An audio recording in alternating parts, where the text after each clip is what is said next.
Alright everyone, welcome to IGTV, and boy oh boy do I have something for you guys.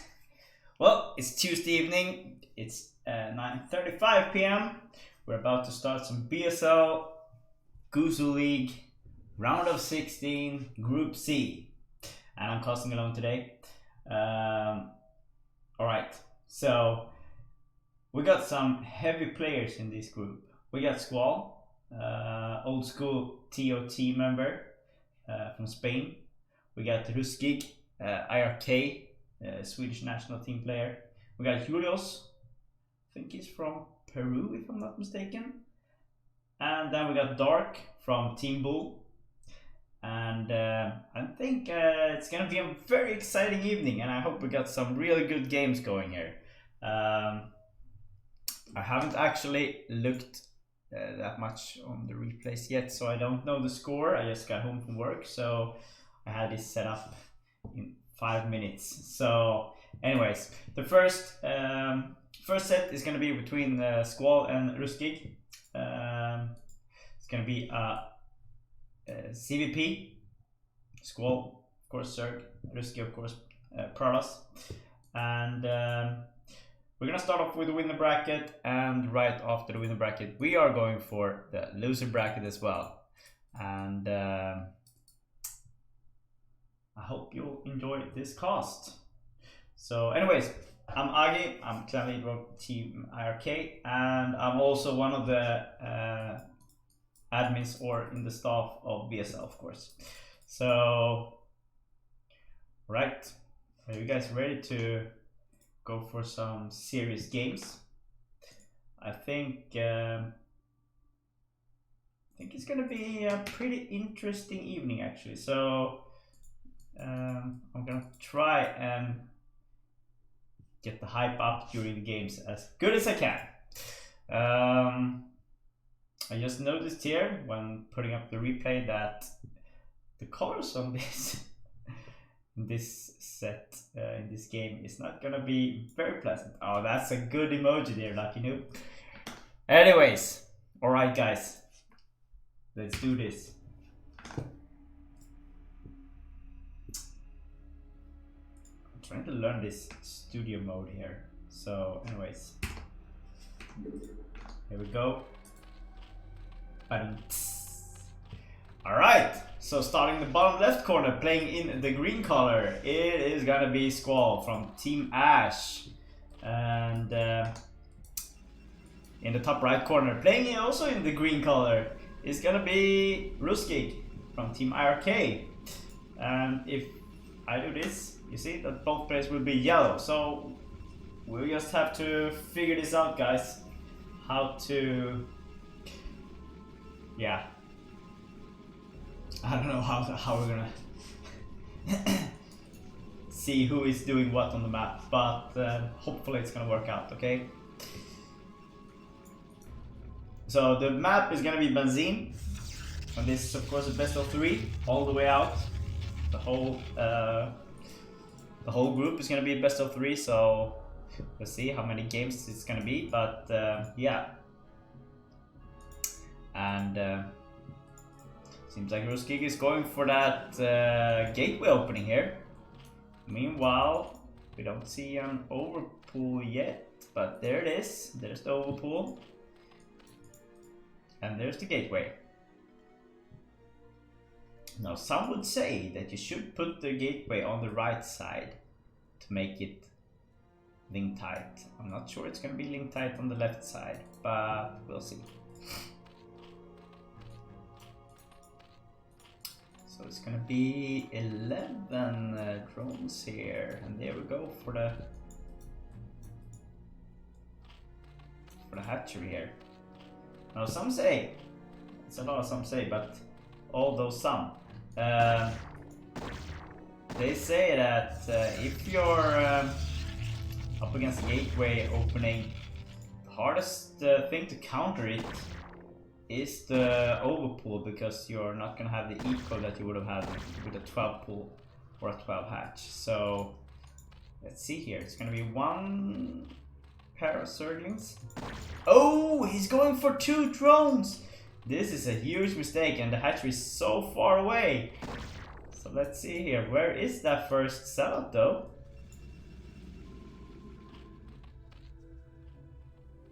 What happened here? The sellout is very late here.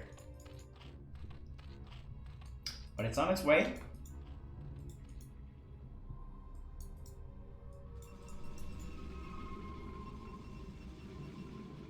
I wonder. Alright. So first couple of links is moving across the map. They're gonna notice the sellout there. Getting one hit off. Is he gonna turn back with this sellout or is it gonna engage? Nope. Alright, so 2 more links are being produced here. There's the second hatchery or the third hatchery. We got 4 links against 1 sellout and 1 probe. On the other side of the map, links are gonna do a run by here.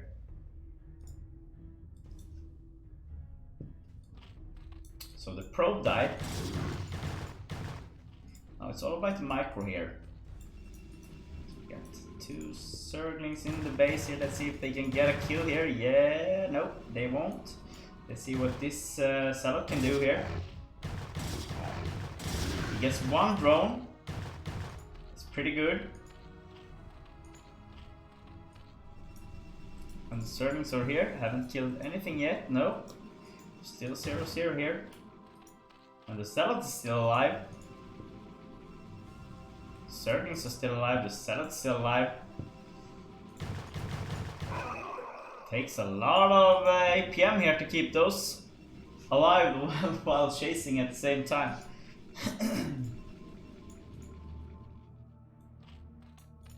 Okay, so Squall finally has his second expansion, his first expansion actually, and the second soon done. He's making a couple of Zerglings just to make sure he's able to withstand any form of seal harassment here. And seems like the Zerglings have been dealt with here. So is the sound okay, guys? If it is, just write it in the chat. It's always a bit tricky when you're casting with the BSL config here and not your regular one.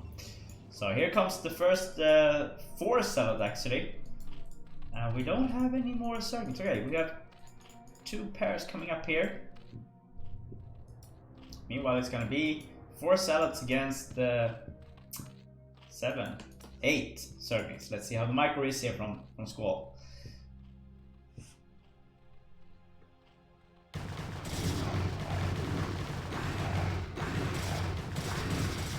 Really good micro so far. 1 sellout goes down.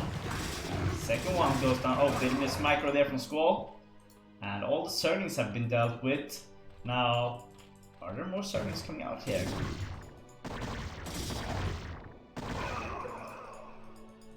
Oof. Very eager to kill drones here. Losing 1 sellout. Greedy there, yes.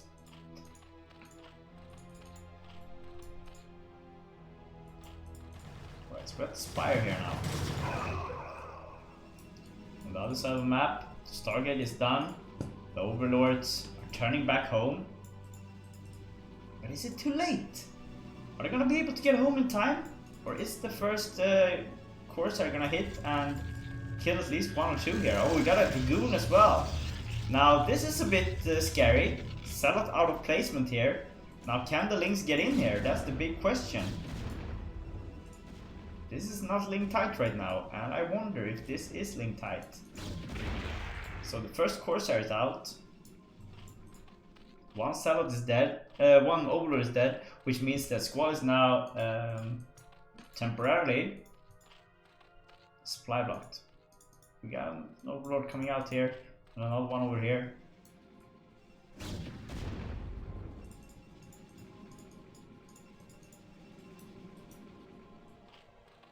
Okay, so the Spire is gonna hit now. We're gonna see some Scourge coming out. We got a lot of Overlords popping here, but still 1 more might go down here before the Corsair harassment is taken care of. There it goes. Almost supply block Squall once again.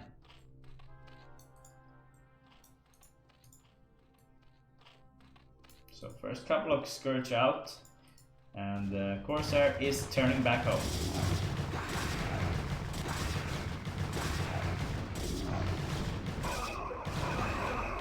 Oh my god! Well, pulling the probes straight away, not letting the Zerglings run by. We get some. It looks like Ro16 is going for that goon play that we've seen Oja do in the Pro League games. What's up, Ending Life? Good to see you, bro.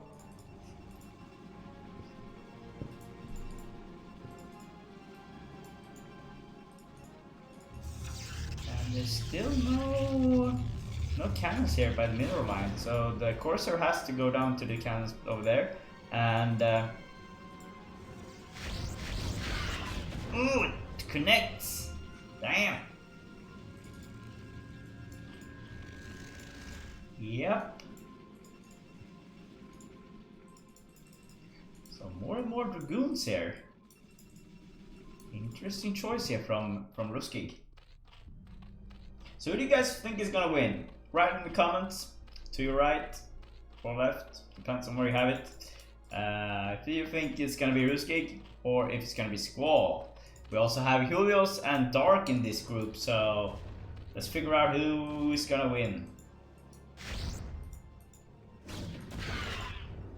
Down goes the last Scourge here, and plus 1 armor is soon done. We got a lot of Hydras popping out. And how is the upgrade? So we got +1 soon done. The range is soon done. Seems like they have speed already.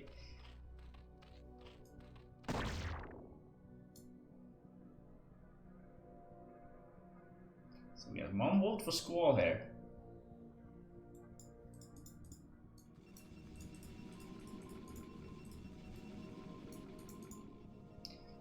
I wonder if this is the right choice going for that Dragoon build here on this map, because it's so wide open. You can easily get a surrounding with Zerglings against just Dragoons, so... But let's see. It's all about the micro, not letting the Zerglings and the Hydras surround you. But so far it looks pretty good. +1 armor hasn't hit yet, so... But the +1 attack from the Zealot and the Dragoons are doing its fair trade against 0-0 Hydras. We got 3 votes for Squall here.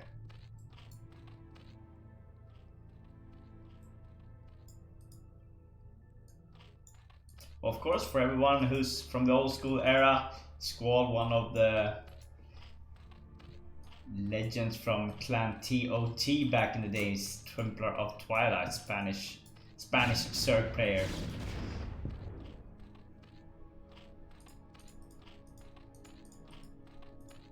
Was representing TOT a lot of times in BBCL back in the days, and also in BGT CL and PGT CL. So many clan leagues back then. Here we go. Well, seems like the +1 armor is doing a bit of a difference here when the Hydras finally get their +1. And look at that, the Hydras are just melting to these Kratos units. And GG is called, Squall taps out, and Ro16 takes game number 1. Whoa, whoa, whoa. So I must say, a bit unexpected there, but for us who know Ro16, he is a very good player, and maybe don't get the credit he deserves. So first game goes to Ro16, and that means the score is 1-0 for him. And this is a best of 3, of course, and this is the first set in Group Z. Which means we got 1 or 2 more games between these 2 players.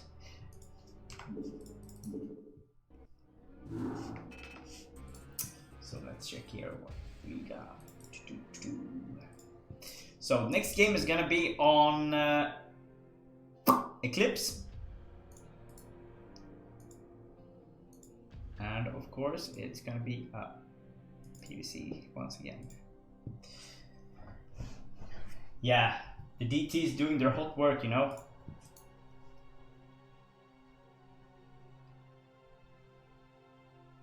So here we go.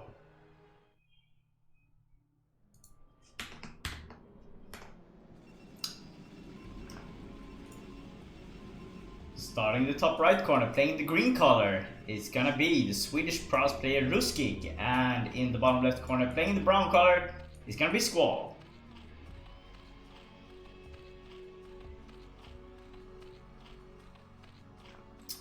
Ro16, of course, one of the players in the Swedish national team, while Squall is in the European team, if I'm not mistaken. Team Europe, with a mixed team of players from all around Europe, the countries that haven't that many representatives in the Brood War scene.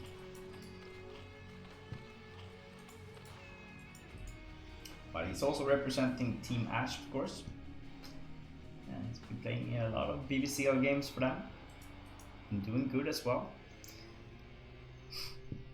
And Ro16, of course, one of the members of our KB team.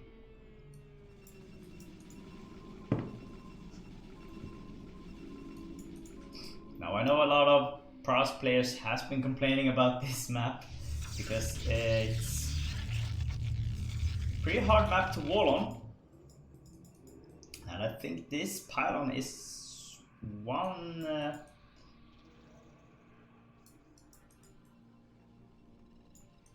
inch far to the right. Should be over here, right? To make it link tight on the bottom. Now they can keep running over here, keep running in between here and over here. So you need 4 zealots to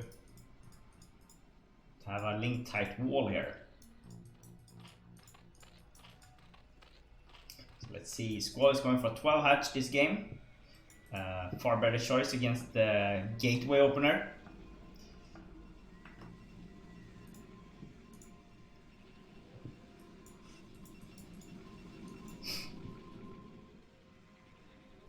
First salad is gonna pop very soon here. But it's a pretty far distance for the salad to run here to get to the other side of the map. And the worst part about this map is getting the salad behind the mineral line. Since there's 2 squares over here, you won't be able to kill off that many links by hiding behind here. And the same goes for over here. The expansion. The only place where you actually can just stay put and hold position is behind the 3rd expo over here. Pretty hard map to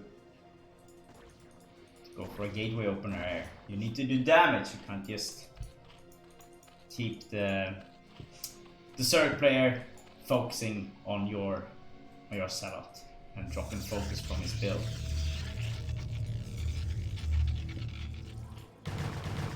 So first Salah is out, and this looks far better for Squall than in the first game, since he has 6 servings up already when the first Salah hits here. And that is the good part about going for the 12 hatch instead of the overpool. Salah has to turn back now, and we're gonna see some cannons coming up very soon here.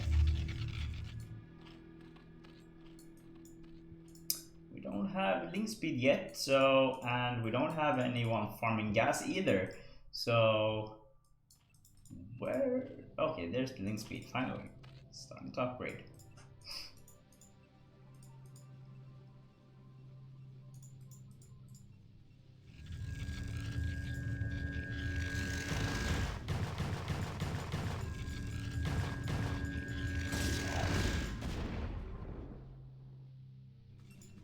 Okay, so the link harassment or link push has been dealt with.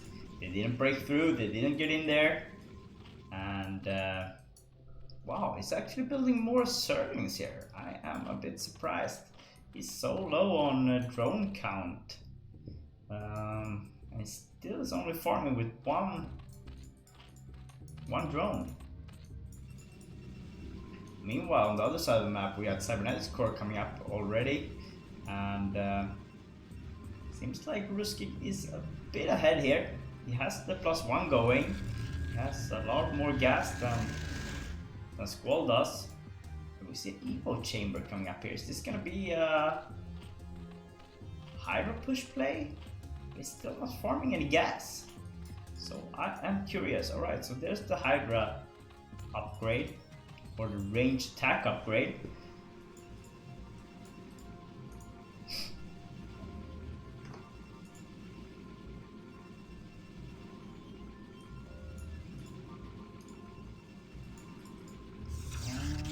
There's a Citadel.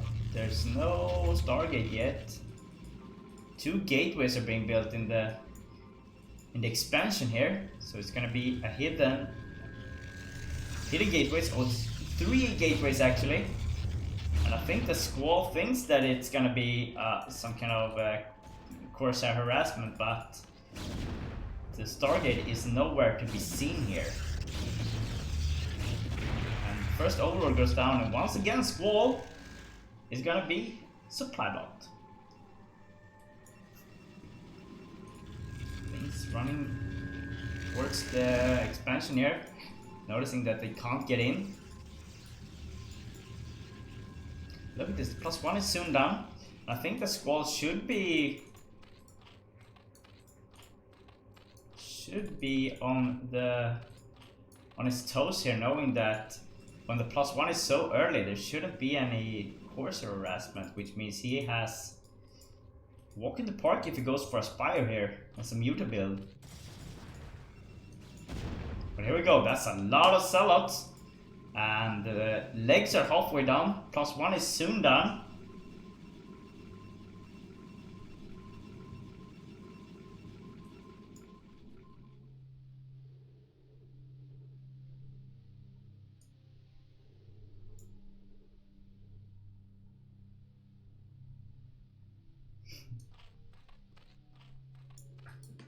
And here we go. Let's see here. Squall goes for his expansion. Here comes the sellouts. Legs are done pretty soon. The +1 should be done. Yes, it is. So the damage from the sellouts here are so great against these Surgeons that are not upgraded at all. The drones are trying to do some damage here, but they can't get a good surrounding. Sunken has been cancelled. More and more drones are going out, more and more cells are being added to this army, and the harassment looks nearly good here from Ruski. And no. Squall taps out, GG. And Ruski takes the first series 2-0. A bit unexpected to many, I think. And boy, oh boy. Boy, oh boy. Boy, oh boy. So good job, Ruski, and congrats for your placement in the winner bracket final here.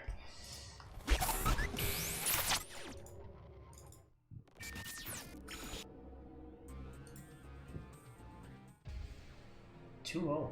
2-0. Alright. Alright.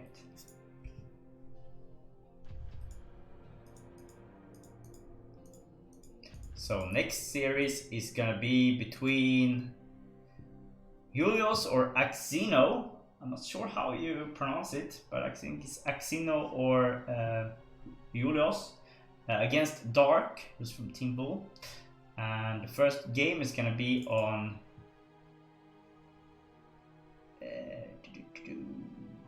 Benzene. So let's see here. It's gonna be 0 and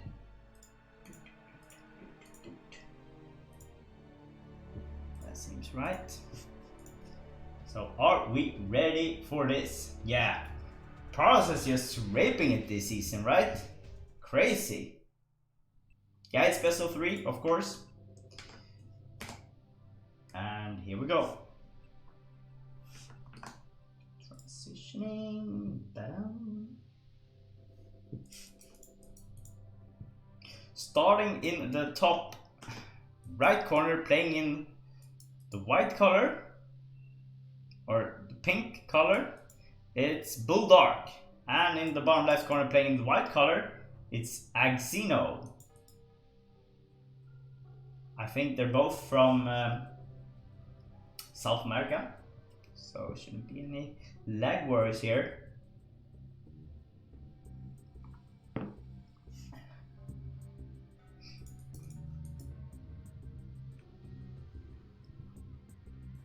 So this is going to be a PvC once again.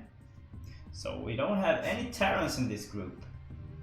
And, well, a bit sad about that actually. There should always be a Terran. Always be at least one, right? One representative of each race. And wouldn't it be cool if it were like 2 Zergs, 1 Terran, 1 Protoss? Or, as long as it's not 2 Terrans, because costing TVT just takes like forever, don't it? Even though it's very interesting until mid-game, when they both just split the map in 2 and just defend for 40 minutes until it's endgame. Then things start happening really fast. But those 25 minutes mid-game, from 50 minutes to 40 minutes, is just unbearable.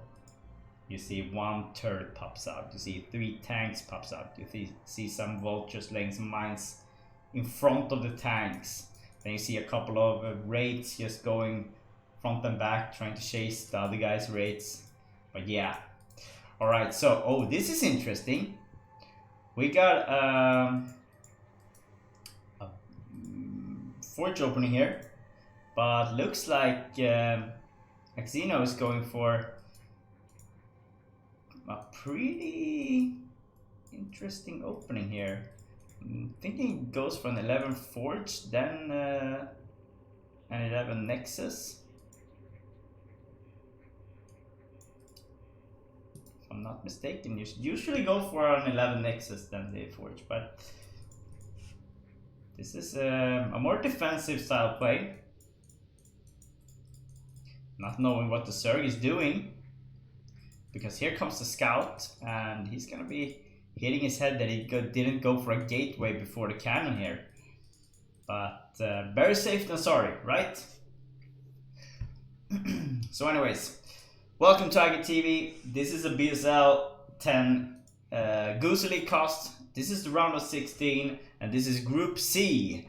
And for all you new viewers, the first series was between Ro16 and Squall, and it was won 2-0 by Ro16. And in the second series, we got Julios, also known as Axino, against Dark. So I'm gonna check here. I think, because I'm not sure where Julios is from, but let's find out, shall we? There it is. He's from Peru. Same as Dark, if I'm not mistaken.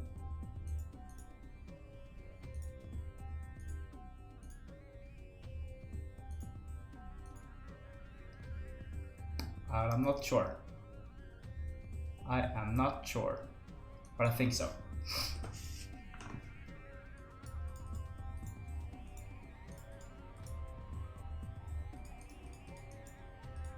Seems like he's going for the gateway on the left side as well. Interesting, interesting, interesting.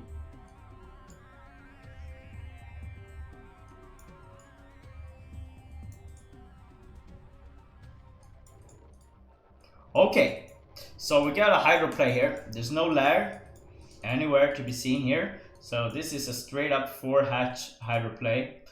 And let's see the amount of drones here. We got 3 there, we got 7 over here. So Dark being a very good position here. He's got 8, 7, 3. there's the fourth one, so even though he's lacking one in his main to get that. Alright, so now we got a 9. And yo, Zero, thanks for the hosting, man. And welcome to IGTV, everyone.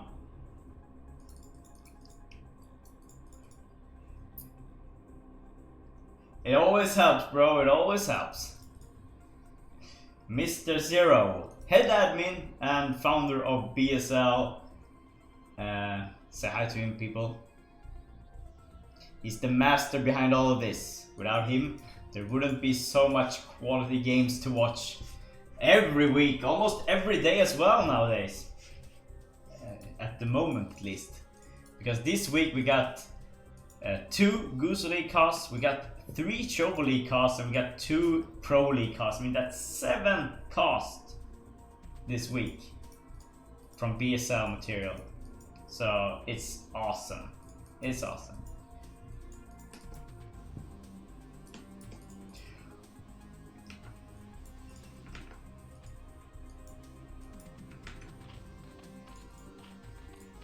Alright, so the Hydra speed is coming up right now. I think he already has the range actually.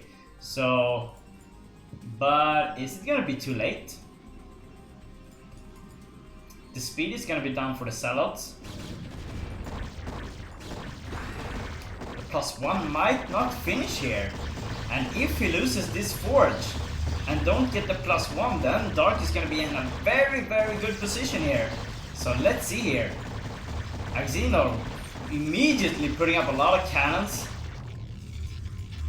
And look at this, we got 4 gateways in the main already, so, and there's no Stargate, so Axino has actually saved a lot of gas and can easily get some sellouts. And also, as you can see, the storm is gonna be done. He also has some Templars coming out here. And did he actually, no, there's the forge. But he didn't get the +1 for the sellouts, which means Dark's in a very good position. And here he comes, going in for the kill here. Now let's see if his cannon snipe is as good as Eon Zerg's. Need to focus down 1 cannon at a time, moving back and forth just to get don't take any damage from the sellouts.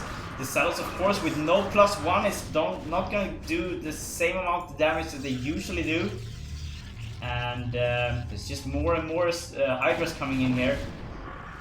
That seems to be a bit of a problem here with the rally point for Dark. Some of the Hydras just running straight into the cannon line. But alright, so we got 2 storms now. And still more and more Hydras coming in. Now the thing that Dark needs to think about, he has a very good advantage right now. What is he gonna do in behind this? Where is the lair? Because there are storms here, and look at that storm that's hitting so many Hydras. So many Hydras on low amount life right now.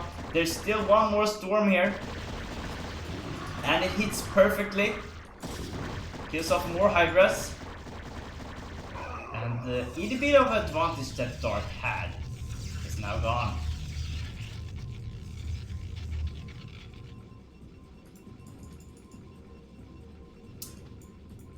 So Dark has 2 options now. Keep trying to push through here, but the more Templars that are collecting here, the more storms, the harder it's gonna get for the Hydras to actually bust through this when it's so narrow. So the option that he has is to get Lair and get Lurkers and get that containment up. Don't let the Pradas out of his base. Don't let him get his 2nd expansion, because then still game on. But as long as you can keep him from not getting that expansion, you still have that chance. Zealot still without the +1 is just past halfway done. And Dark is going for another expansion. Now these colors are just annoying. I'm not sure which one is white and which one is pink, but I think the Dark is pink and Xeno is that elephant foam color. Good snipe there, getting the Templar. That is very good. And if he was paying attention there, Dark, he should know that the zealots are without the +1. And let's see if the storm can hit here on the bridge. No, it does not. It does not connect with Hydras.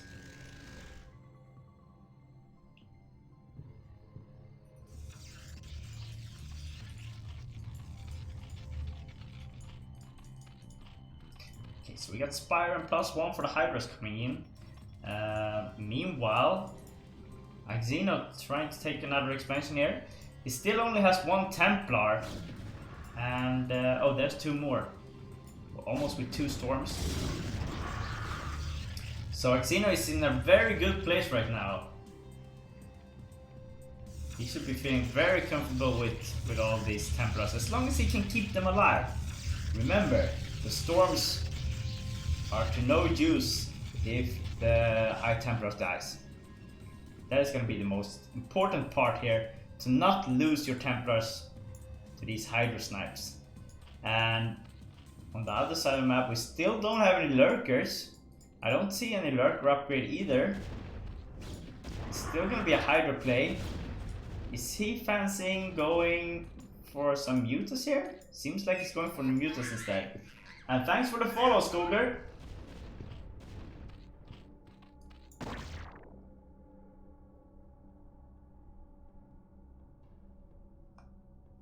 And Skoger, of course, one of the members of Team Bull, same team as Dark, cheering for his teammate here.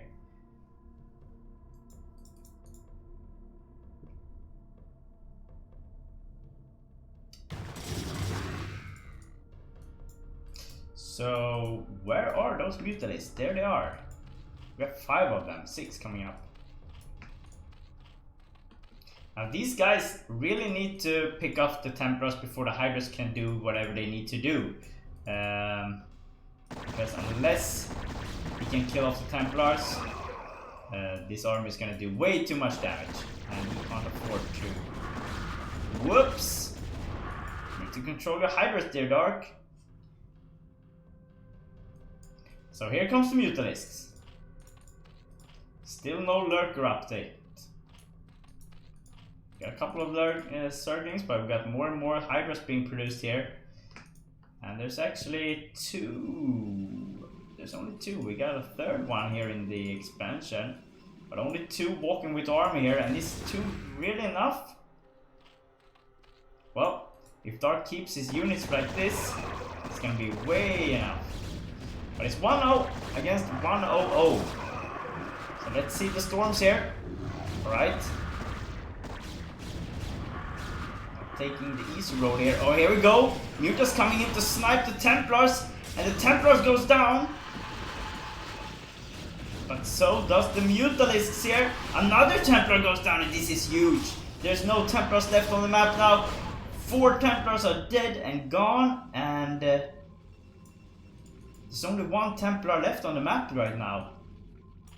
And I think that this is the window that Dark has been looking for. Now is his chance to attack here. Without any Templars, this army will not be as strong against the upgraded Hydras. And look at the amount of swarm units walking across the map now. Here's the one and only Templar. And there's only 1 of him. Oh, but he gets a good storm off. Another very good storm. Oh my god. And Dark, where is your focus, bro? Losing so many Hydras to those storms. Half the army just vanquished to the storms. And he is gonna be so annoyed about all this. But still, the Hydras doing the fair amount of damage here. The +1 armor just hit for Protoss. But will it be enough? Does he have enough to cope with all these Hydras? No, he won't. He will lose at least 2 more Dragoons. And here we go. Dark walking across the bridges. Do we have more units coming across the map? No, we don't. But there's still 1 or 2 groups. Yeah, we have 2 groups. 3 groups of Hydras actually. But he realizes that the cannons and the incoming zealots are just too much to cope with. We don't have any overlords, and the overlord speed isn't done even. Still no overlord speed. He's going for Hydra's. Yeah. Meanwhile, Dark is upgrading from 2 forges. And once you get that 2-2 upgrade, Dark really needs to start doing some kind of switch here. There's still just one Templar out on the map. And Xeno doesn't seem to be producing any more of those. So both players just lost all of their entire armies. One group from each player with units right now. And do we have more Templars coming out there? There we have a lot of Templars being produced. Mutalists are keeping this base under control. And thanks for the follow, Frikoski. Welcome to IGTV.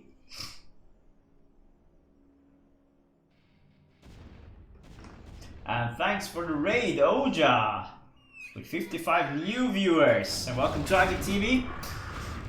And this is BSL Gosu League Group Round 16 Group C.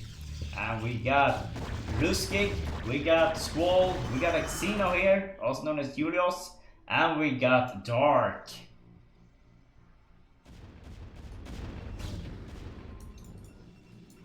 So the map is now split in two, and this is what happens in this map, mid-game. It's gonna be split in two, it's gonna be about who gets these 4 expansions next. And yeah, it's white against white. If I do this, it's gonna be yellow against yellow, so it's quite annoying that these players didn't play on top versus bottom when they got this. So I can't change the color, but this is pink and this is white. So we refer to them as Pinky and Whitey. Even though it's dark pink and Xeno white. Whatever type of white that is. Okay, so there's more and more units piling up over here. And are they just keeping this expansion at bay? Killing off whatever comes here? And thanks for the follow, Dr. Green. And welcome to IGTV. Thanks, man. It's not a throw, though. And thanks for the follow, Maui Senzi. Another pair of mutas here, and look at that.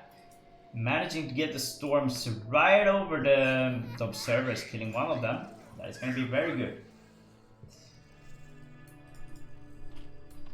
And here we go. We finally got lurkers out on the map.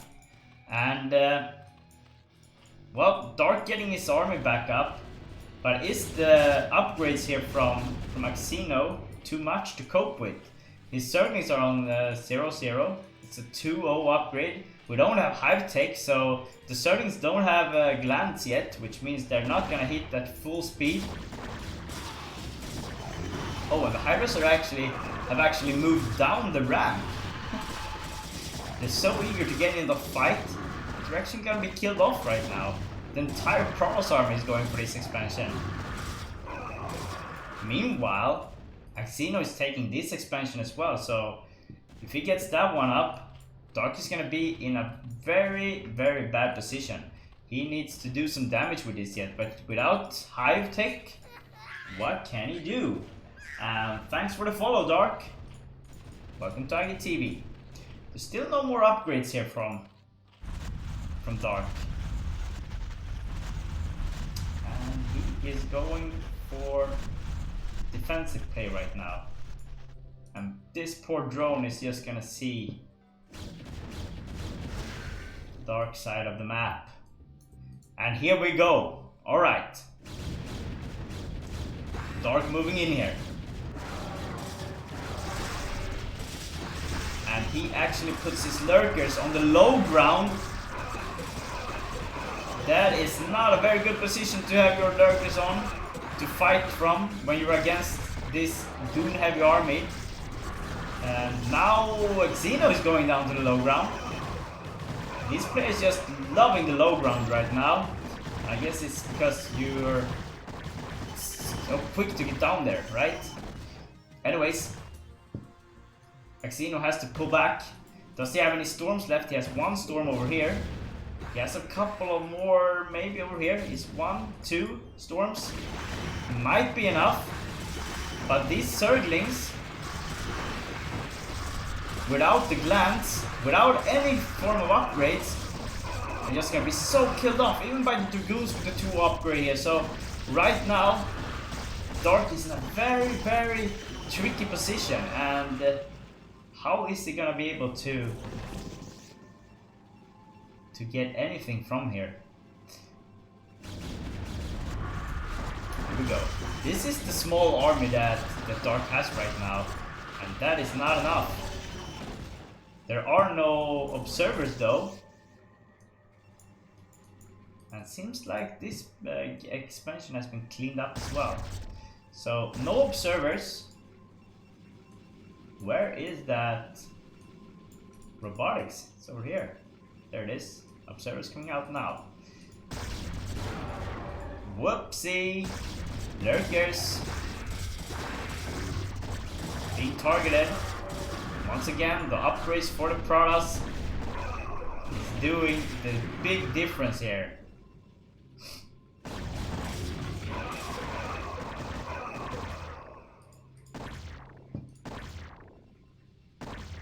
Dark though, with a new Hydra army here pushing in, but still with only with the 2-0 upgrade. And he tries to clean this expansion up, but what he needs to realize is this is a mineral only. He is investing so much in killing this expansion, and this is not even important anymore. There's almost no minerals, there's no probes here. The probes are actually up here and over here, and he does not even know about these expansions yet.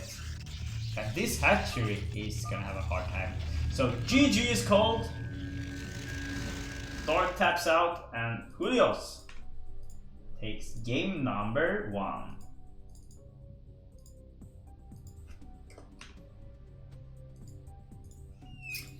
Cannon rushed 22 minutes into the game, and thanks for the follow, Dio Ball. Oh, Dio! What's up, bro?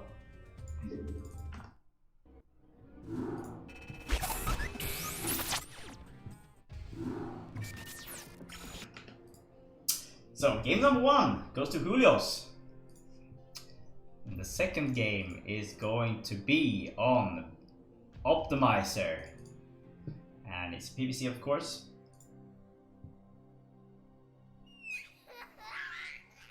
And what's up, Spaniard? Thanks for the follow, man. And welcome to IGTV, everyone. 7 viewers.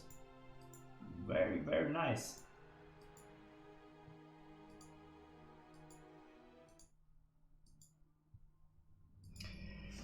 Okay, guys, going into game number 2 here, between Bull Dark, up here in the yellow color this game, and Axino in the orange color. Finally, colors that we can cast, guys. Let's see if it's still yellow. Yes, it is. Okay, and thanks for the follow, Zarathustra. Bring out the sound here. Alright.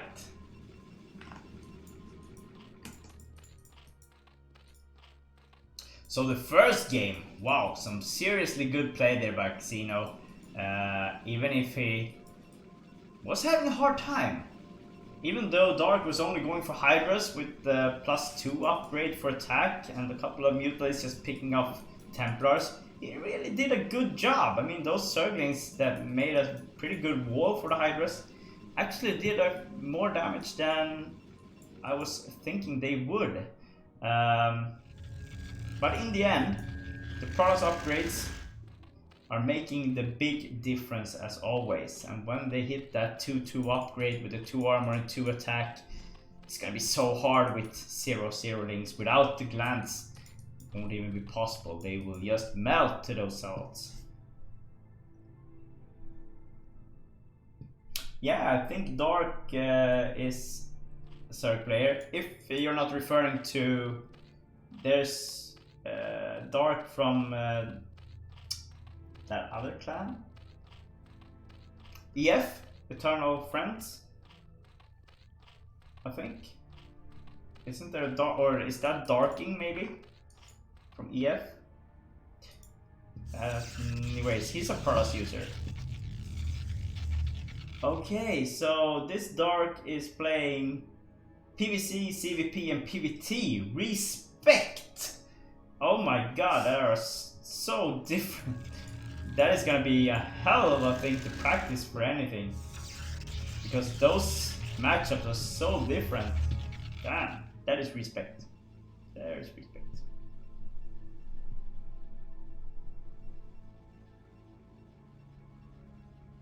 Yo, what's up, Starflash? Yes, if you stop using caps lock in games, I'm gonna start like you again. Right, so finally, Protoss is in the third base here, and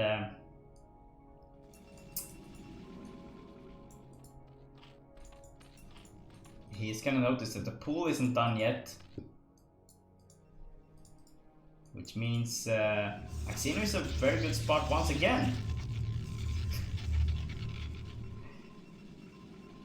Yeah, caps are great. Well, it's great in the chat, but I don't think it's great in games. It's quite annoying. I usually ignore players that are on caps when I'm playing versus them. Okay, so he's going for a couple of Zerglings here, even though...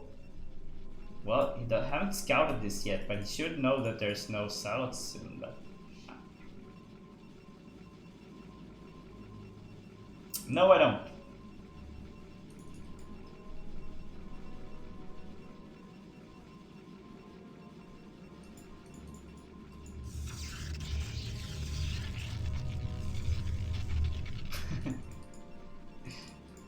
That is true, Lucky Noob, that is true. Alright, so first Salad's gonna pop here, and Dark has had a pretty long time, and he's actually mining here. That is interesting. He really wants to get this door open to get this expansion, I guess. I haven't seen that one before, but I haven't played this map either that much, so maybe I'm out of the loop here, but this seems a bit weird. But if you open it up, you have the extra expansion here, pretty safe and sound. But he's also going for this expansion over here, so... And here comes the Salad. He's walking straight towards this expansion and he notices it. And no more surprise here. Zerglings has to go to take care of this Salad. Meanwhile, the probe here is... Will he get a kill actually? We'll see. Nope, he won't. There's the surging speed. Or maybe he will. No, he won't. Oh, but look at this. Saddle getting 2 kills at least. It's a pretty good trade. Not mineral wise though. Near to Stargate. So let's see if these Lings can get a Ling run by. I don't think they can.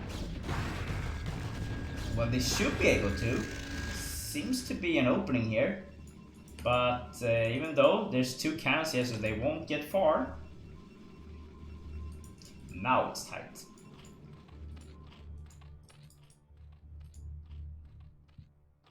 So guys, who do you think is going to win this series? We got Xeno 1-0 up here, or Julius.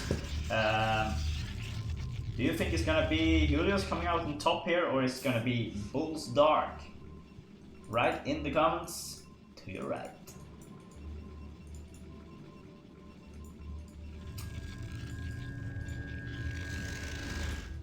So we got a Corsair out, but it's not moving. Now it is. We got 2 overlords at the entrance here. But Corsair is going straight for the main, of course, wanting to know what's going on here. And once again, we see that early evil chamber here from Dark. I'm not sure if it's an early one, but I can see +1 pretty soon for the Hydras.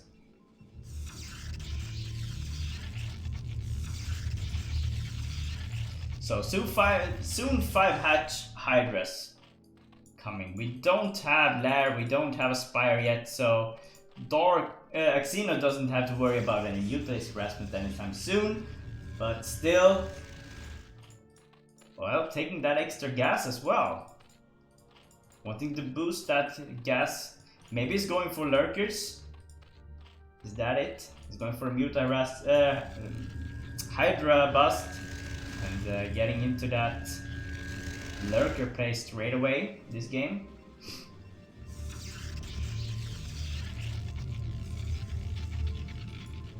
Look at this SimCity. It's a pretty good highway out of the base here.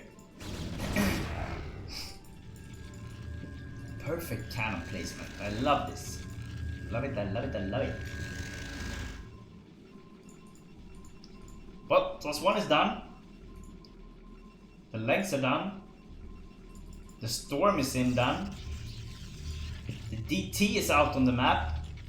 The Corsair haven't gotten any kills yet. Oh, and he has farmed this as well, so he's out and able to put up an expansion over here.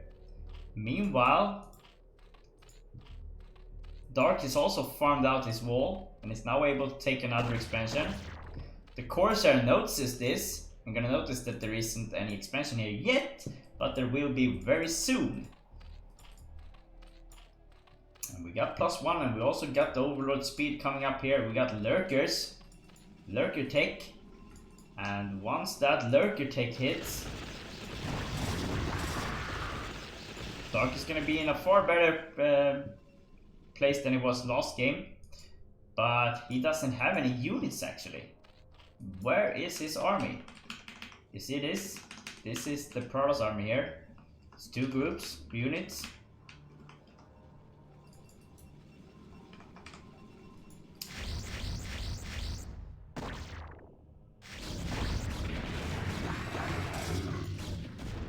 Here we go.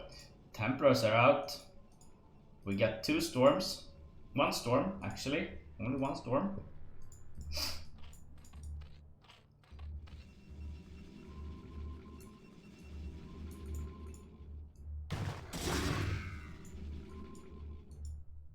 Okay, it's gonna be interesting now. The +1 is gonna be done for Hydra soon.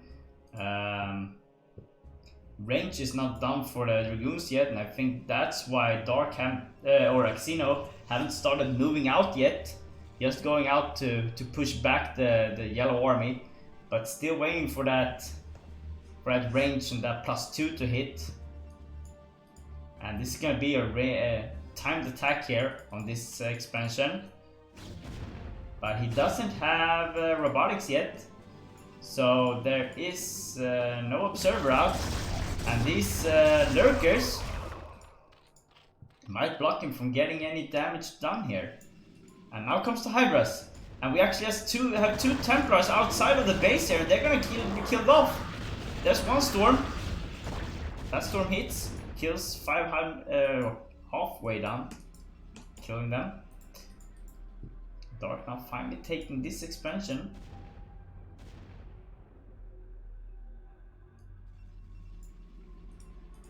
Oh, the Protoss army just leaving the lurkers doesn't do any damage either. They're just walking past each other. And here we go. Dark moving in once again. Let's see the storms here. We got 2 storms only. Or 1 more storm here. Now did the storm hit one of the lurkers at least, but there's still no observer. And now there's no storms left. Or actually it's 1 storm left. +2 is done. +3 has started upgrading now. There's still 1 storm here. Oh, but the Hydras go for the first line of cannons. Big mistake, losing all the Hydras when he could have killed off the Forge. But as you guys can see, Axino actually cancelled the +3 attack here. So right away he's starting to build another Forge.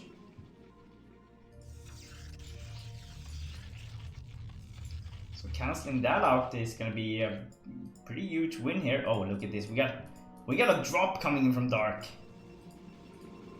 And here's finally some observers out on the map, and the few lurkers that are out on the map are gonna be killed off. But if you look at the supplies here for both players, it's actually Dark that's in command. He's actually on the same... Whoops, let's see the drops here. Oh, and these two overload doesn't drop. Yeah. Oh, and there's still Hydras in the overload here. Can they get out? No! It's a miss micro of the overlord here. And they won't get out. Finally they're out, but the entire army of Dark is killed off at the entrance here. The good part for Dark is that he has cancelled out this expansion at least, but I don't think the damage he did here is gonna be enough. He lost almost 40 units. And was there actually an overload? Oh, it was a drop here as well, so it was a 3-point attack and I missed 2 of them. Focusing on this drop here, seeing the entire army here dying to Templars. Once again, Axenos Templars are doing their share of their fair amount of work here. They just storm everything, killing off everything. The Zerg army doesn't have a chance here. Yeah, that's how you know it's a dope drop, when you don't even notice it as a coster, right? So here we go. Xeno now moving out with his army. Is this gonna be it? Is he finally gonna do the walk across the map with his units? Is this what he has been waiting for? Is this his window of opportunity? And will Dark be able to get enough lurkers out on the map in time? He doesn't have any lurkers over here now. And this is gonna be a very hard to defend for Dark, with only Hydras and Zerglings. And against this many storms. Oh, it's actually not that many storms. So let's see the storms here. It's all about the storms now. Oh, but it's walking in with the Templars and they're not getting the storms out. And where is those observers? Now he's storming in the blind. He could have killed so many of the lurkers with storms. Finally the observers are coming in here. They're moving back once again. And this is the reason why. Dark is actually going for a counterattack on the front here, but he can't break through because there's 2 storms in the entrance. Although Xeno has been is pulling back his army from this. And I don't know why these guys are fighting over these 2 expansions when they have the whole bottom of the map to expand on. But they really want these 2 expansions. Axeno is like, okay, you want this expansion? I'll take this expansion. Okay, so finally, here comes the observers with the storms. But there's no storms left. There's only 1 over here. The Argons are trying to do some kind of damage. They won't be able to break through there with these many lurkers. Probably better to go in front with the Dragoons. So with the 3-1 upgrade, the Sunkens will go down so quick and the lurkers won't even reach them. They can kill off all of the hatcheries. But here we go. Dark now going from the front for the front again. Can he get a sandwich here? No, he cannot, and the upgrades aren't that good, and he's losing all of his lurkers. Once again, the storms are just so great. And there's actually no overlords with this Zerg army, so he can't pick up the observers either. And he has been pulled back again. Oh, here comes a couple of lurkers. Can they kill off the cannons before they die here? No, they cannot. And all the lurkers have been dealt with, and now Xeno has his chance to go for this expansion, but he doesn't take it.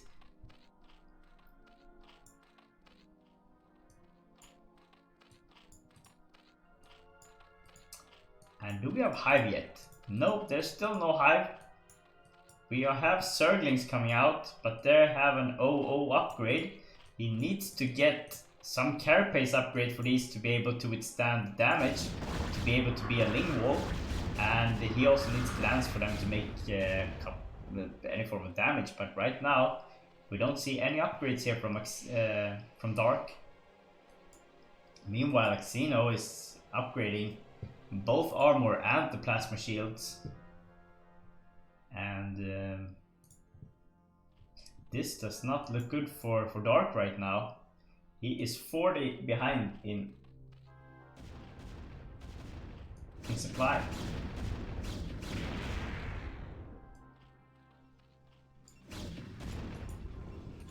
Lurker trying to get some damage done here, but the cannons and the Dragoons are making so much damage, and here comes one Lurker. Can he hit some of the probes? Nope, he cannot. There's the Observer.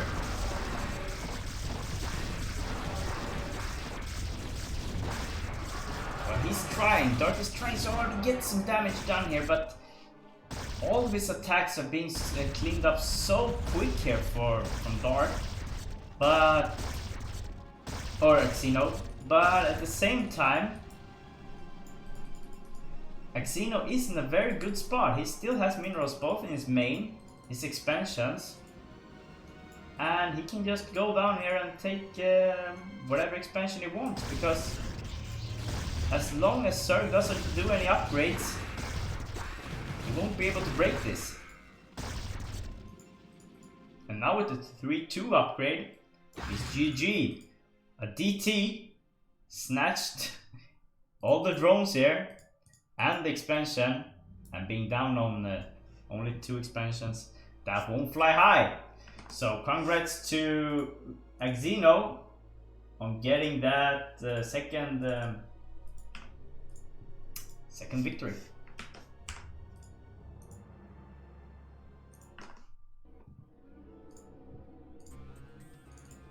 And this means, guys, we got Xeno or Julios against Ro16 in the final. So let's see here, we got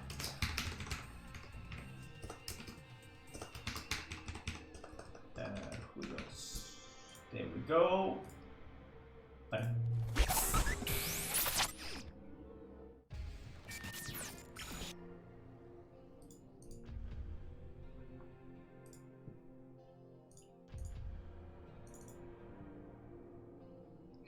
And it's gonna be a PvP, guys. First game is gonna be on Holyport, I think. Yeah.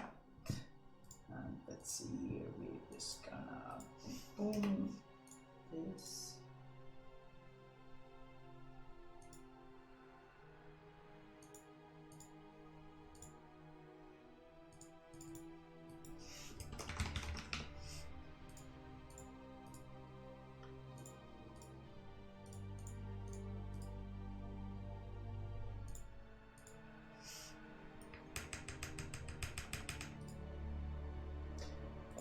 Let's see here. There we go.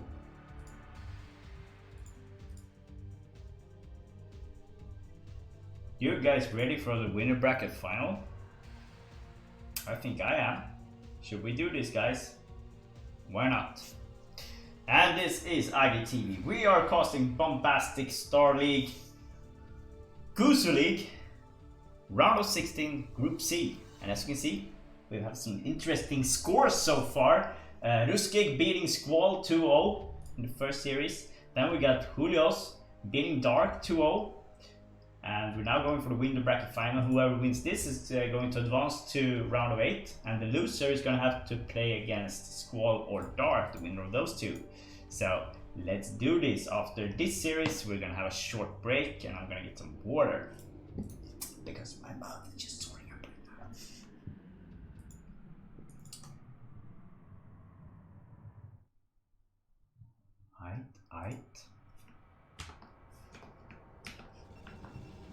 Here we go, guys. Starting in the bottom left corner, playing in the white color, it is Axino from Peru. And in the top left corner, playing in the red color, it is Ro16 from Sweden, representing IRK usually.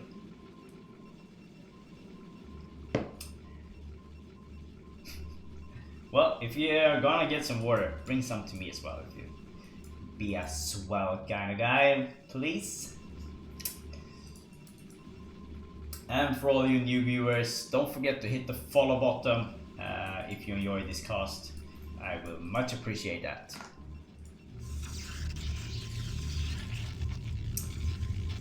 And while we wait to see what these guys are gonna open with, we got some cast this week. Tomorrow, Wednesday, we're gonna have BSL. Let's see now. We got BSL Chobo League. And if I'm not mistaken, it's gonna be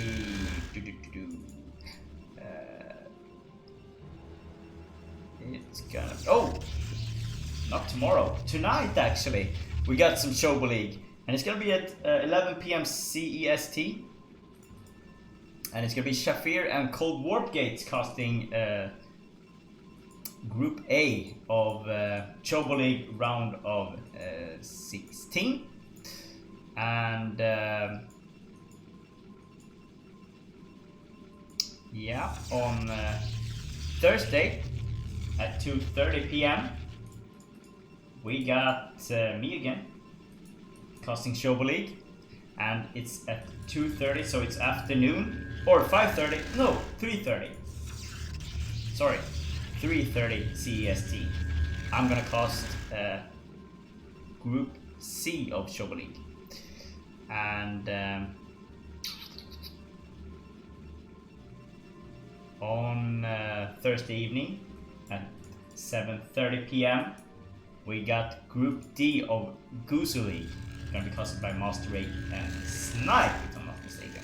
So a lot of casts this week, especially today and tomorrow. No, not tomorrow. Today and on Thursday. And on Saturday and Sunday, of course, it's Pro League at 6:30 CST. I don't know if you got that schedule, but on the white side of the map, we got 2 gate opening. On the red side of the map, we got a Dragoon opening. And we got 3 Zealots moving across the map now. Where is that red probe? It's down here. He haven't gone for the scout yet of the bottom left, so he doesn't know what's coming right at him. And he won't be able to see it in time, because here comes the Zealot with a probe. And even 2 more Zealots gonna sneak by before this probe gets here. So let's see what kind of damage we can get here. Well, the Zealot is gonna have a hard time here. He's going down. One of the Zealots of Axino is going down. But the Dragoon is getting surrounded by his own probes, actually. And here we go. Where did the red probe go? Well, it died in the white base. And this does not look good for Ro16 right now, because Axino has so many Zealots in the base. And can Ro16 withstand this with only Dragoon micro now? He's only on 1 gateway, 2nd gateway is coming up now, and one of the Zealots is actually getting surrounded. How many kills can he get off? Not enough. But still, these 2 Dragoons are half dead already. A good surround there from Axino. A bit of a miss micro from Ro16, getting trapped by his own shield battery.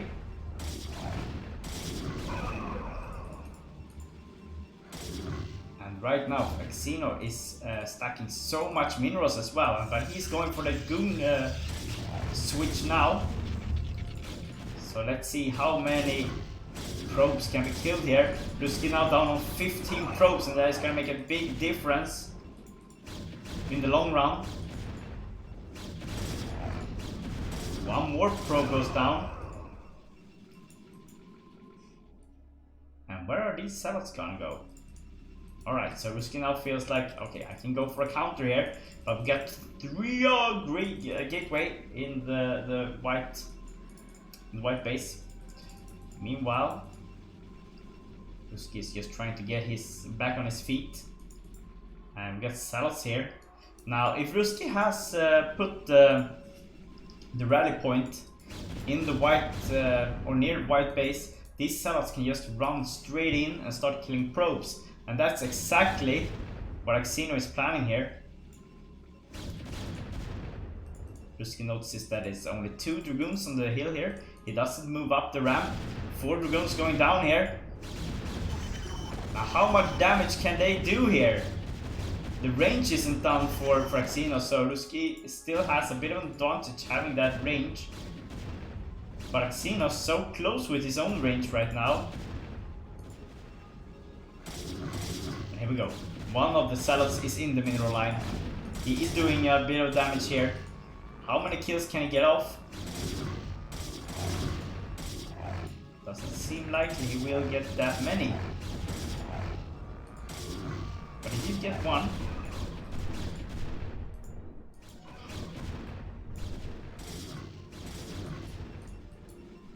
Alright, so Ruski now down on 20 probes. He's 4 behind. But this is a 2-gate goon against a 3-gate goon. And right now, Axino is so far ahead.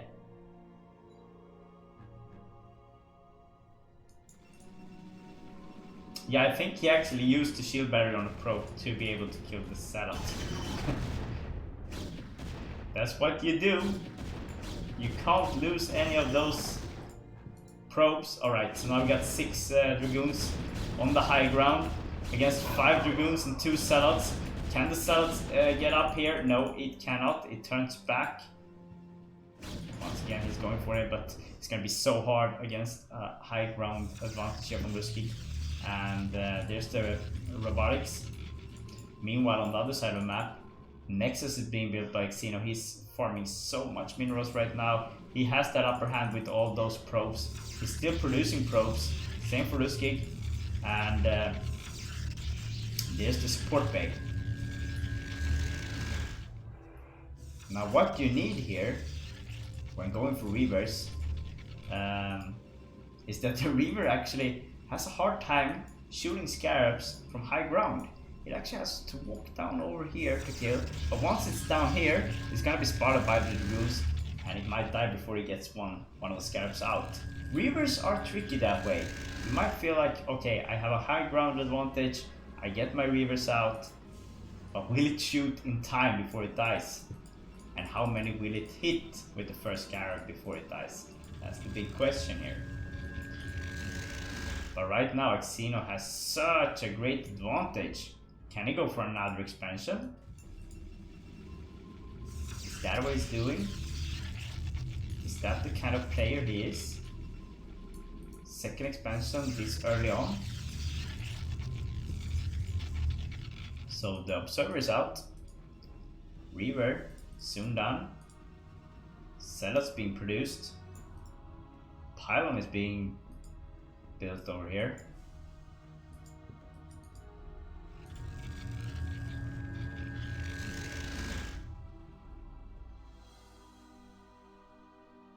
But I think this is just a scouting pylon actually.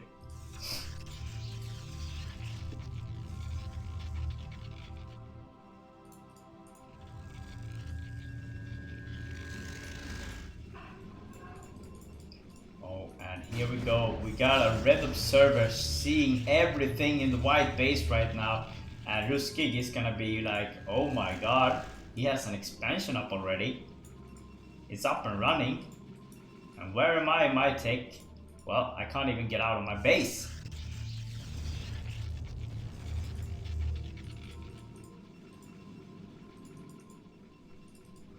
Alright, so here comes the shuttle finally.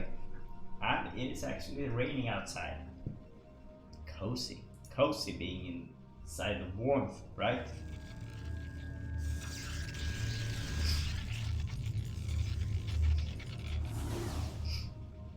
Oh no. This is his plan. Okay, okay, so he's gonna try and get us around here. Now, will this actually work? No, it gets spotted, of course, by the red army over here. And he can't get out because the Salad is blocking everything. Now let's see what kind of damage the Reaver can do here. Oh, it's gonna go down! And it's gonna be so hard here. Oh my god. That could have been so great. But Xeno with the army over here, seeing the red units being dropped down here, and they're just bye-bye, straight away. And you can see we got cannons in the base, and Xeno is actually so prepared for everything right now. And he is 15 supply ahead. Yeah. That's gonna be the most annoying thing. Except if you got Goliaths trying to walk down the ramp. I think that's even worse, right? Trying to get Goliaths to do what you want to do.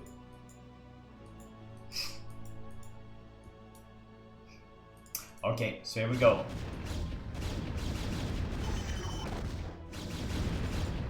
A white Reaver over here. Without a shuttle, is gonna walk the whole way to the red base. Ro16 trying to get his expansion up now. Meanwhile, Xeno is getting his second expansion up. Oh, here we go. We got a Reaver, and Ro16 has a shuttle even, so puts him in a bit of an advantage because his Reaver doesn't have to walk the entire way. But as you can see, Ro16 is 16 probes behind here. It's only on one base. He's getting 2 more gateways now. It's gonna be on 5 gateways. Meanwhile, same for Xeno. He is getting his tech up as well. So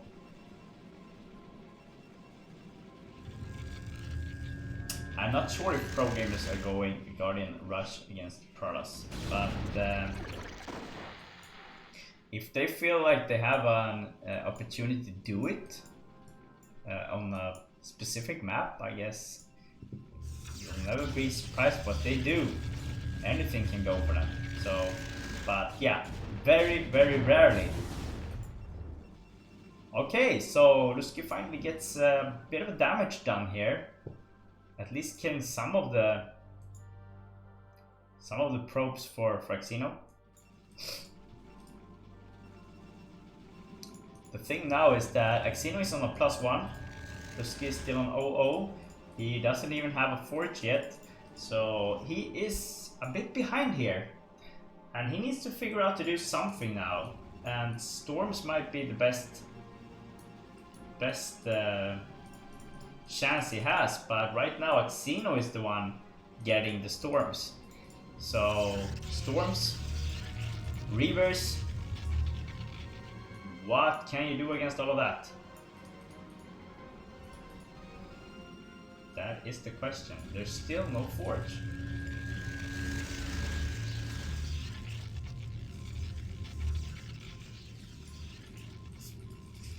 So we got 3 Reavers, we have 4 Templars, Storm is almost done, Legs is almost done, Zealots being produced now, +1 armor is being produced. On the other side of the map, we got 1 Reaver coming out soon, and 2 more gateways, but still no more upgrades.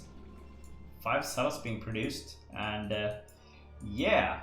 I think Ro16 is trying to get another expansion here, but so is Xeno, and he is looking very sharp in this group. Yeah, if you want to invest in Corsair and Web, I think that would be a very interesting strategy. But apart from the Web, I don't know what good the Corsair is going to be. And if you're if you're actually gonna be able to wait that long. So 1 Reaver is not gonna be enough against 3 Reavers and this many storms. And look at those storms just hitting everything. Actually killing one of the Reavers. And here comes the White Reavers. They walked the line here. They walked a very long line to get over here. And they're shooting blanks.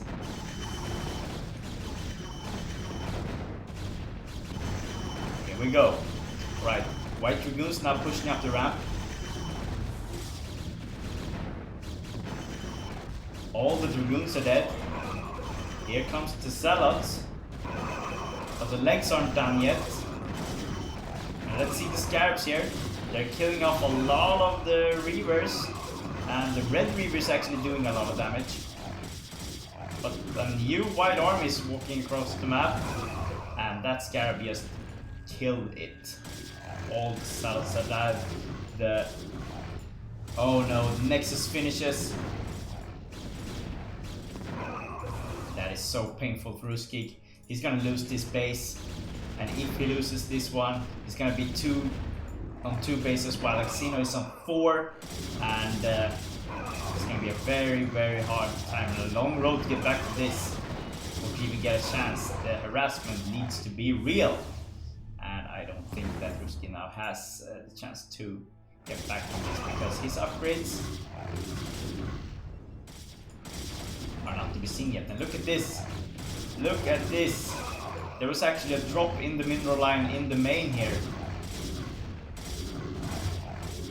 Or did they just run by everything? I think they just ran by. They came in from the... Interesting. But there's a lot of red probes missing actually. So they did a lot of damage. Very good storm there, hitting the shuttle and the Reaver. So the Reaver is still almost dead, and the shuttle is halfway dead. So Axino can take another expansion.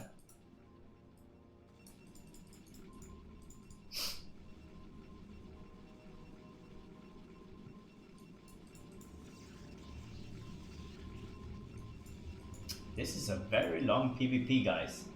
I did not expect this game to be this long.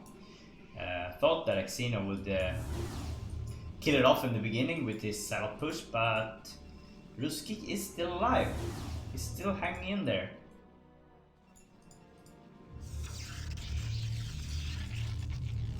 But Axino's soon on 5 bases against 3. Ro16 is having a bit of a problem here, getting his army together. He's 40 behind in supply. Can he really get back from this? You'll never know. But he is weighing heavily on this expansion now. He needs to keep this alive to have that, be able to produce from all his gateways. Oh, and that is a very, very good storm. That shuttle is almost dead, and this Reaver is going down to the storm. Can he get some more storms off? Yes, that storm is also very, very good. There is no more. Oh no, no more storms. The Reaver goes down, but not without going out with a blast, killing 2 Dragoons. But the upgrades here, 1-1 against 0-0, is making such a huge difference. And here's the Archon, and this Archon is gonna kill so many probes. 6 kills. The Nexus is gonna go down so quick, and look at the reinforcement coming in here from White. There's so many units just flooding across the map all the time right now. Here's the probe transfer. What can Ro16 do? Well, he has a couple of Archons, but the Archons won't be able to kill off the Dragoons. There is no storms yet. Does he even have storm? I don't think so. And down goes the Templar, the only Templar that Ro16 had. And the hidden base is real, yes. But will it be enough? Oh, look at this Archon. He's on 16 kills now. 17. GG is called, the Ro16 taps out, and Julius Axino takes game number 1.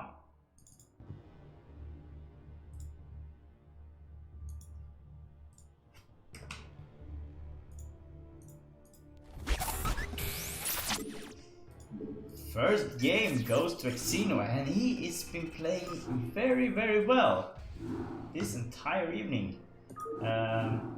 First against Dark, showing off some really good skills. And the next game is gonna be on Neo Zilfid, I think. Is it? Yeah, it's gonna be on Zilfid. Here it is.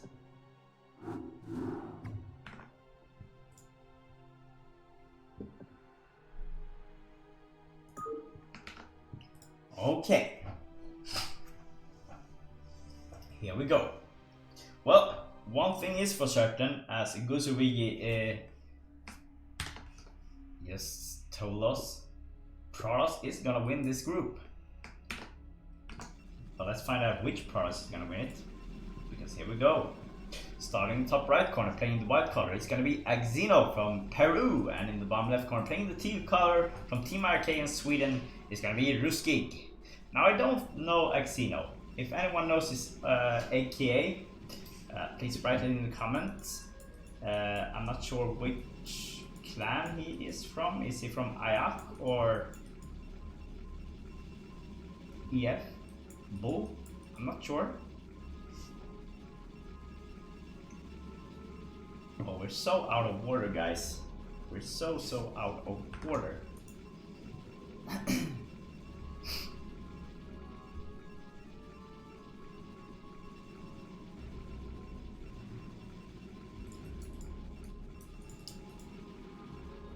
Oh, this is a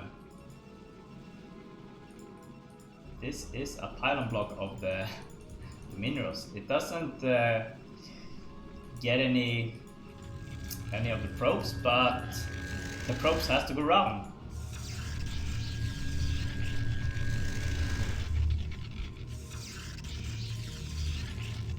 Yeah, it's a very good one. And look at this, Ruski with the gateway in base.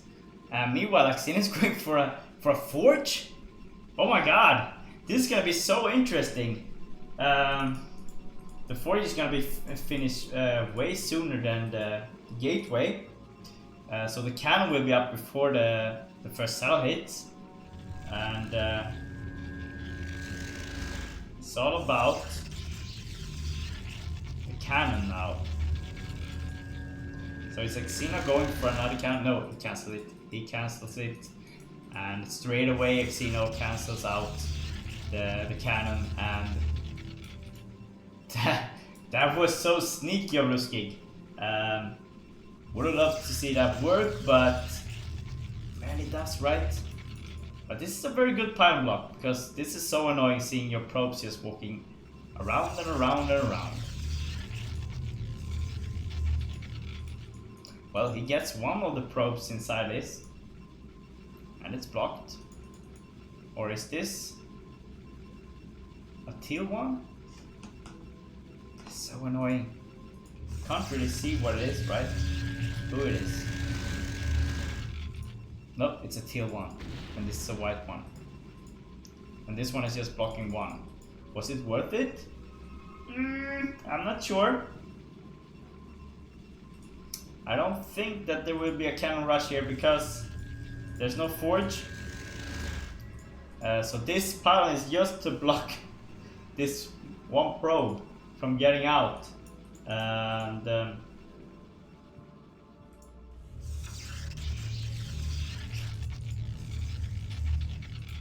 I see. So Axino feels like he has an advantage right now, so he's going for an expansion. Can that be it? Salad is being produced and a Dragoon. On the white side of the map, we have one Salad out on the map, but we don't have a gas yet, so this means that Axino is going for an expansion. Very early one. And Uski is blocking the expansion. So he has the cannon first. This is a lot of minerals wasted in pylons. I am not sure how Risky is gonna be able to win this, but well, he cancels it. That's great to see.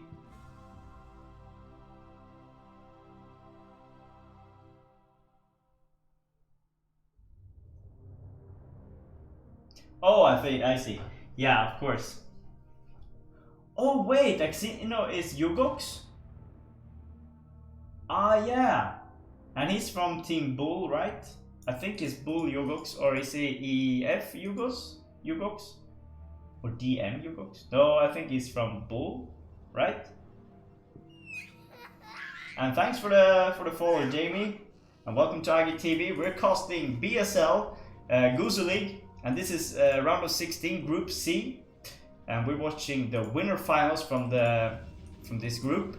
And it is Ruski against Axino, or Ruski against Yugox. I think most players are more familiar with Yugox. And I think he is from Team Bull, if I'm not mistaken.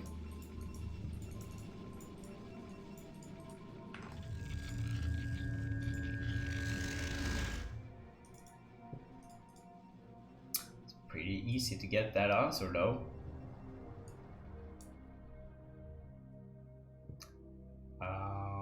He is not in EF. Is he in Bull? I think he is in Bull. Let's see if I can find Bull anywhere.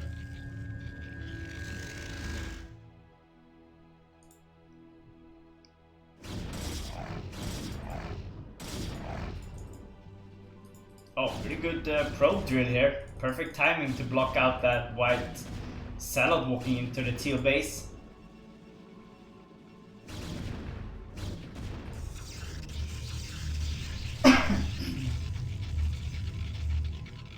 Alright, yeah. If I'm not mistaken, I think he is in Team Bull. Yes. So actually he was against... Ah, he's in Nag. Okay.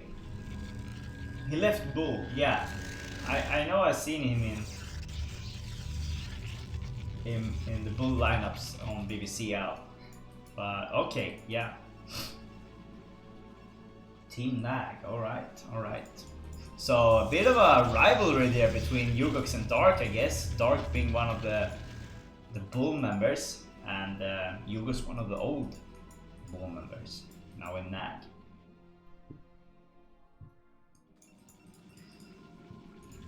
Okay, so Axino going for legs here, and he's only on 2 cannons actually. That is not gonna be enough against ranged goons. Meanwhile, Ruski has his expansion up.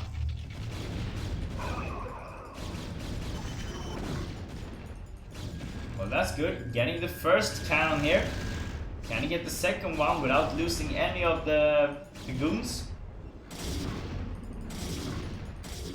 Seems like he can. And now there's actually nothing to defend here except for probes. But the probes won't be able to kill 4 goons by themselves. They need something more, and what they need is this. They need a DT out on the map, and DT is out, but so is the Observer, and the Observer is now catching up with the good goons, and the DT is gonna go down without killing any of the... Oh, he gets one of the goons actually, and that is pretty huge. Alright, so 4 goons left. They can walk in here. There's gonna be a walk in the park, killing just one of the cannons. The next 3 cannons isn't up yet. And do we have Storm yet? Seems like we have Storm. We got energy for 2 storms, 1 storm at least. So it's all about the micro here now. 2 storms available, soon 3. And there's 6 dragoons, 7, 1 incoming here. What do we have on the other side of the map? Okay, so we have another Zealot in the teal base. How do they get in here? That is crazy. But Ruski going for another expansion in the top left corner. Unexpected. But he feels he has the advantage now. Seems like Xeno is still going for Cells and the Templars. Now for an Archon, I think this is pretty weird. Oh, he didn't actually start the storm, so he has the energy for the storms, but he doesn't have storm. So he thought that, okay, if I can't use the Templars to storm, I'll just morph them into an Archon. And I think that was a big mistake by Yugox here.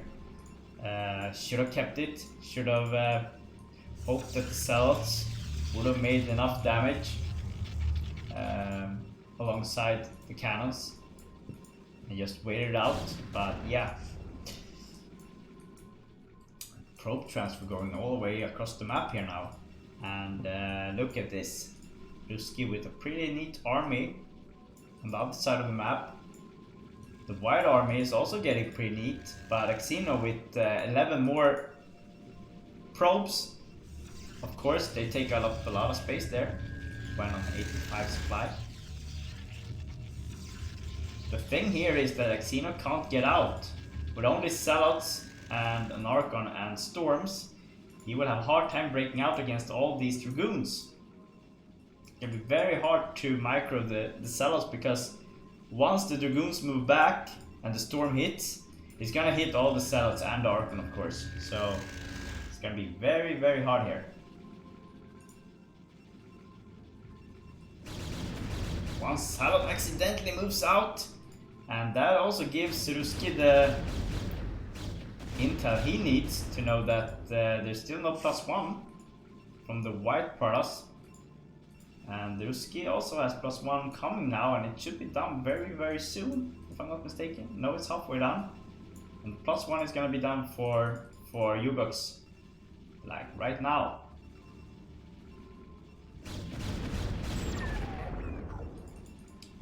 And here we go. White army is out on the map.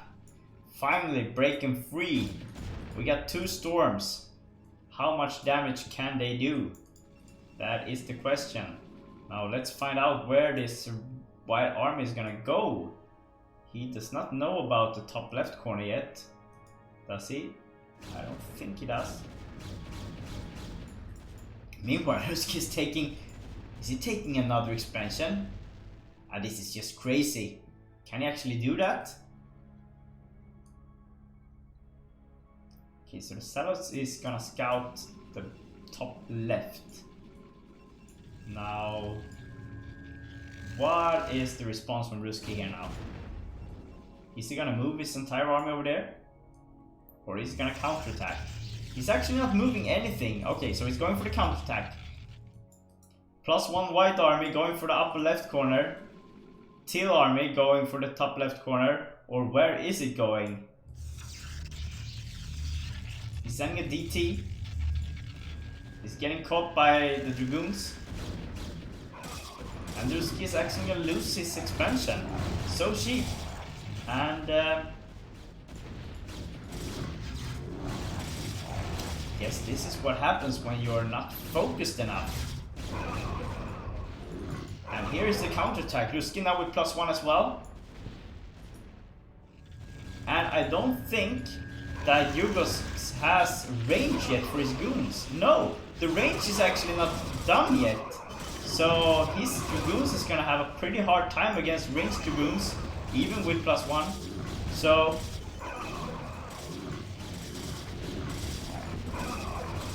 look at this. This is gonna be so hard, because the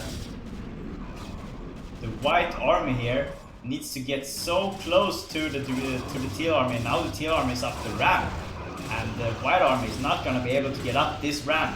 There's no chance at all for the white army to get up this ramp right now.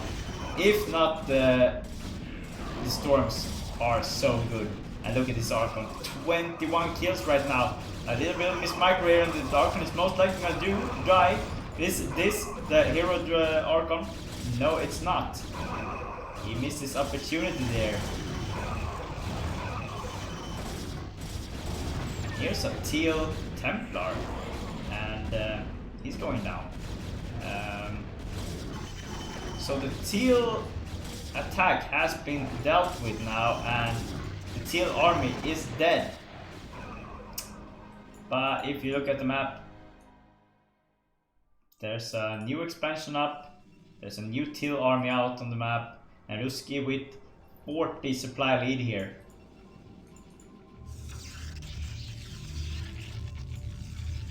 But that just shows that microing your army while attacking and when you're up the ramp is so important. You can't just leave them be. You need to at least place them on the right spots first before you can leave them to just auto attack. But if you put them in a line like that, the opponent is gonna storm their way into their own base, and That's gonna deal a lot of damage. Pretty good storms here from Ugox. Now, how is the micro here? Well, he's losing a lot of units, but so is Ruski, and all of Ruski's saddles has actually been pulled off. But these Archons are doing so much damage, and there's one DT out on the map, and it's killing kill units painfully easy. Temple didn't get his storms out though. Alright, so Xeno on 57 supply. Ruski on 116. He has almost 60 supply lead. He has 3 bases, while Xeno is also on 3 bases actually, so he's not that far behind. The thing here is that Ruski is on a lot more gateways. He has 10 gateways against Ugox 7. So Ugox needs to be careful now. He can either attack as a defensive strategy, but if he loses too many of the Templars, that is his AoE damage, and he needs that. But that storm goes off, doesn't kill nearly enough.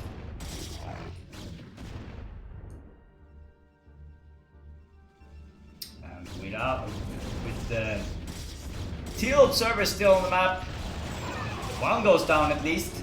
Can he kill the next one? Then this Templar can do a lot of damage, but well, the Templar does a lot of damage actually, but there's actually nothing there. Nothing left except the Templar. GG is called, Xeno taps out, and the score is now 1-1 in this winner bracket.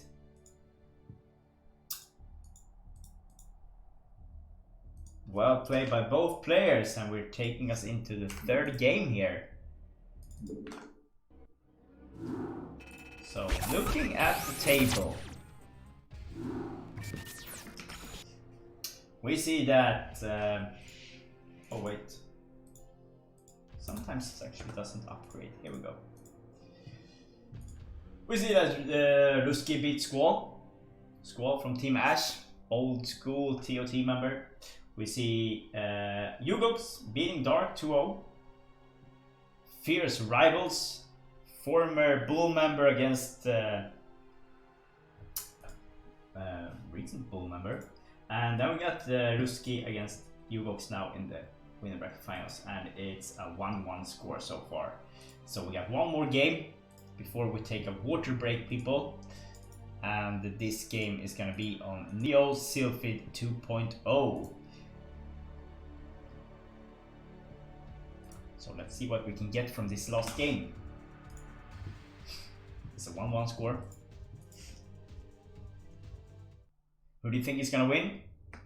Write in the comments to your right. Here we go. Starting in the top mid position, playing in the white color, it is Ugox from Team Nag, former Bull member, also member of the Peruvian, I'm not sure if he's A or B team in the national team. I think he's 18. No, yeah, I think he's 18. Anyways, and in the bottom right corner, playing in the gray color this game, is Ruskig from Team IRK and Sweden A. So we're gonna really quick just see here. No, he's in Peru B. Ugox. Yeah. I'm not sure why he's in Peru B. Who is in Peru A? That's the big question here.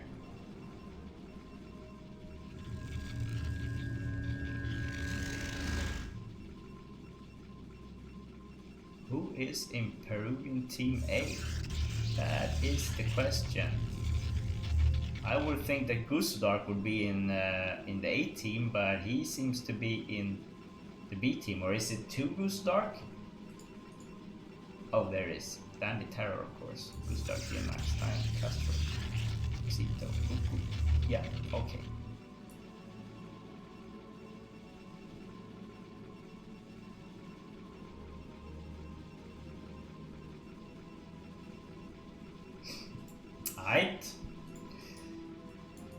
Oh, look at this. Hugok's going for an 11 nex. 12 nex actually. That is a bold move. Without knowing what your opponent is doing, this is a very bold move. But also, recently I've noticed a lot of PvPs, the scout isn't there early. Back in the days, you always went for scout right off and building your pylon. It was not. There was no other thing to do here. You need to know what your opponent is doing. But nowadays, players actually tend to wait until the gateway is up and the gas is actually up before they start scouting. And Ruski is scouting the wrong way. So Axino's actually gonna get away with this. He's gonna get away with murder. Oh, and this Zara wasn't on hold.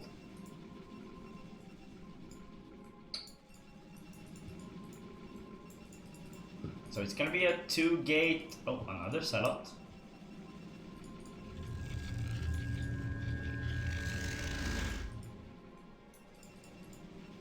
Two gateway Dragoon play here. What happened? What's happening on the other side of the map?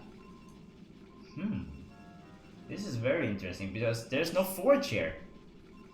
There is no forge, but Yugos is staying outside the gray base, so he knows that there's 2 Zealots here, which means 2 Zealots should mean there might be a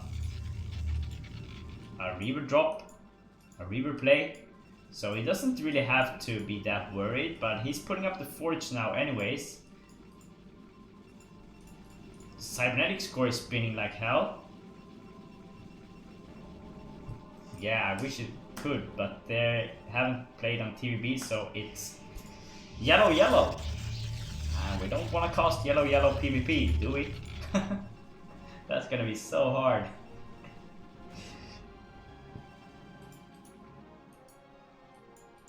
Okay, Lusky now has 4 units. He's walking across the map. From the other side of the map, 3 Zealots is moving out.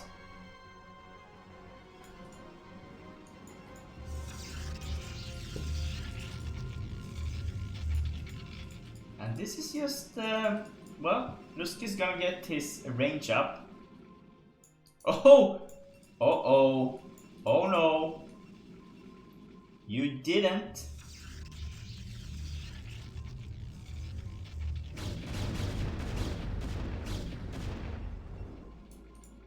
Oh, here comes the backstab.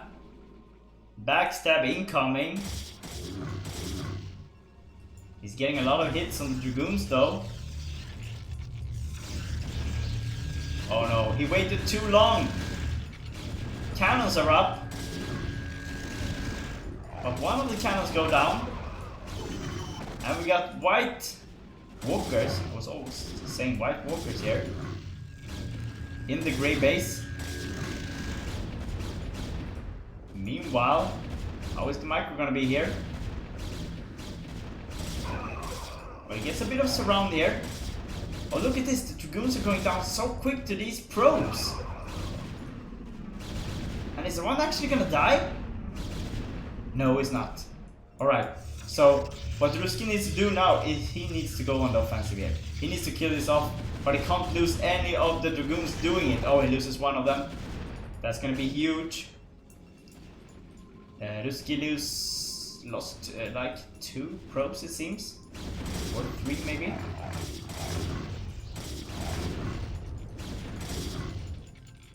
So let's see the micro here. Oh, he can't lose one of the Dragoons. Now he needs to attack. Let's see. Okay, so there's a lot of cannons coming up here.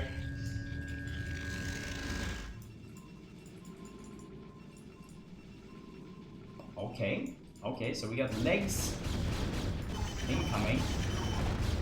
Oh, Ruski's gonna lose so many of the Dragoons. He should have built a shield battery gun and healed them up. But these guys are not gonna be able to do any form of damage right now. The good part here for Ruski is that Hugox is investing a lot of minerals into cannons. But at the same time, we have a Templar Archive coming up, and Ruski is nowhere near any form of detection here. These Dragoons are taking so much damage. He won't be able to get in here. And once that DT pops, here's the DT. What can he do? He doesn't have Forge, he doesn't have Robotics yet. He should know that there's something going on in the white base, since there are no Zealots out on the map.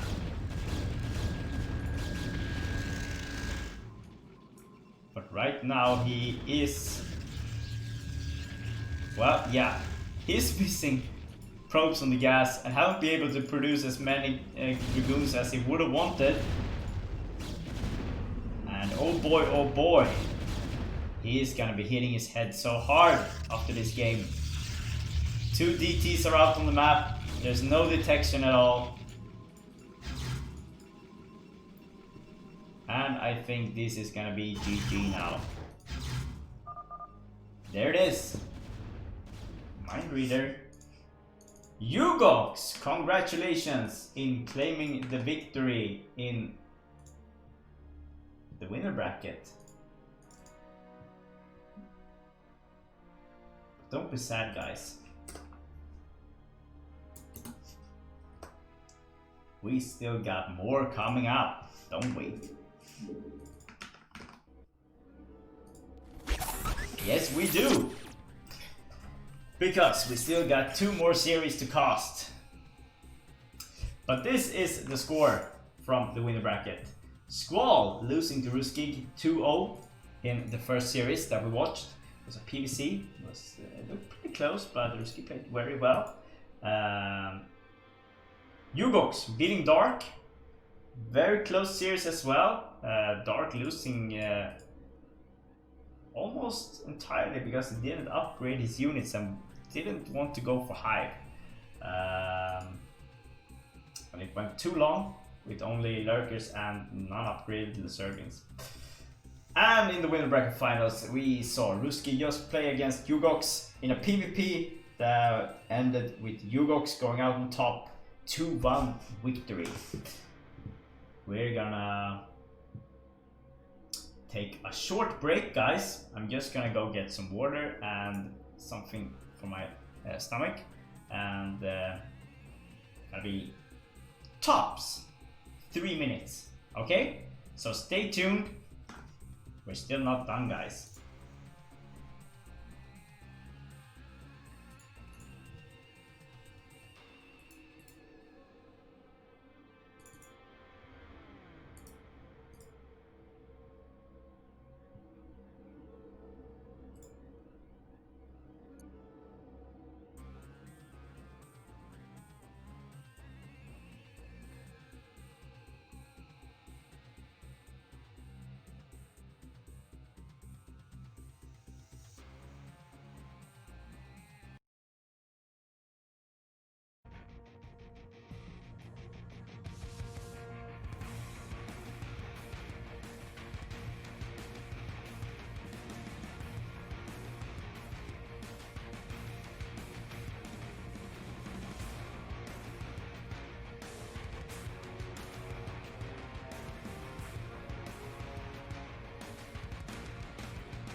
Right guys, we're back in action. And we have the loser brackets. We got Squall versus Dark. And whoever wins that is going up against Ro16 in the loser bracket finals. And whoever wins that series is gonna go for the qualification for the round of 8. So let's see how this goes. There we go. We got Squall versus Dark. Who do you think is gonna qualify next to you guys from this group? Write in the comments if you think it's gonna be Squall, if you're gonna think it's gonna be Ro16, or if you think it's gonna be Dark.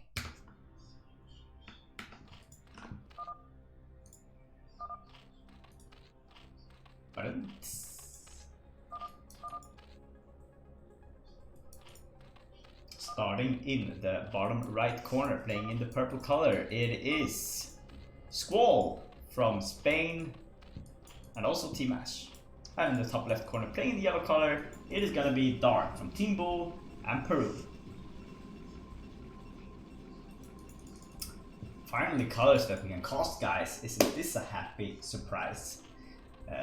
Yellow versus purple and not white versus pink, bright light pink, and some other weird green against green as we had in the first series.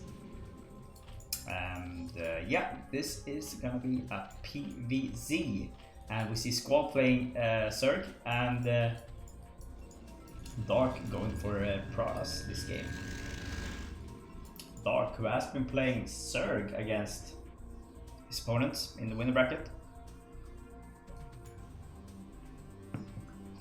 If our information is correct, he is a race picker that plays Pradas versus Zerg, Zerg versus Pradas, and Pradas versus Terran.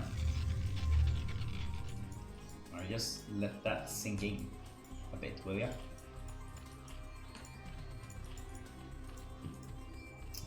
So Squall going for a 12 hatch opening here.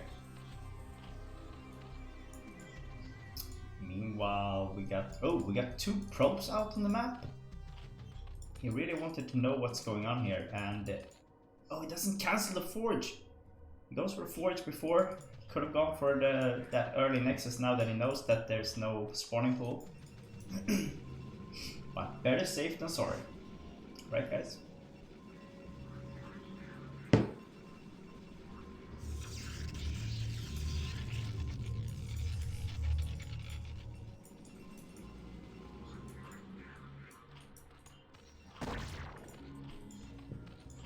This guy's becoming really annoying here, harassing the drones. And look at this guy. He's been taking all the hits. And this is a bit interesting. Look at this. We got gas coming before the third hatchery, which means this is maybe gonna be a Ling run by. Or is it gonna be a 2-hatch Muta play from Squall here? Very interesting play from Squall. And don't forget, people, to hit the follow button if you feel like this is something we want to follow. I'm gonna cast a lot in the coming weeks. It's gonna be both Gosu League, no, maybe not so much Gosu League, but Chobo League for all you Chobo League users. It's gonna be a lot of Chobo League casts from this channel. And hopefully also some IRK content later on. We'll see. There's the lair. The thing here is that the probe notices the lair. And this is a very fast lair here.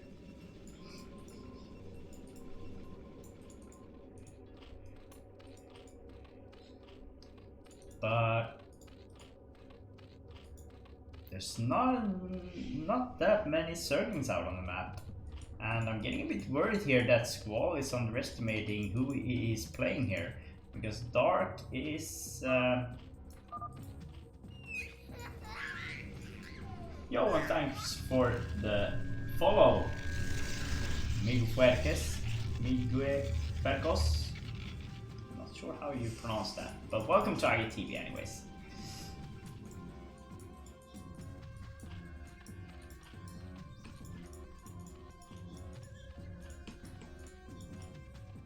So the ladder is gonna be done now.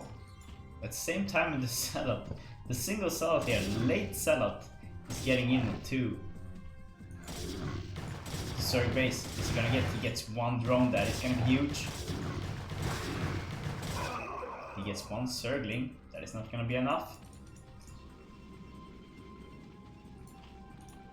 Yes, this is gonna be a Spire, and this is a very early. It's not that early actually. I'm not sure what is going on here, but the Spire is not gonna finish in time for the Corsair to be able to kill off at least one of the overlords here.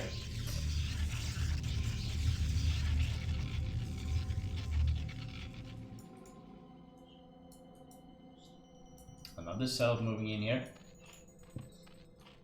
And where are the Zerglings? There's actually no Zerglings out on the map. How much damage can this guy do here? He's gonna get in there. He's getting into the main base.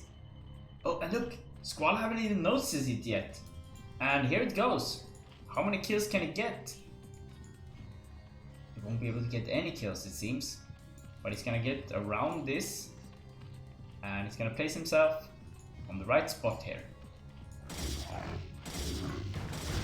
Getting... That is gonna be huge. Getting one drone at least. Another Zergling is going down.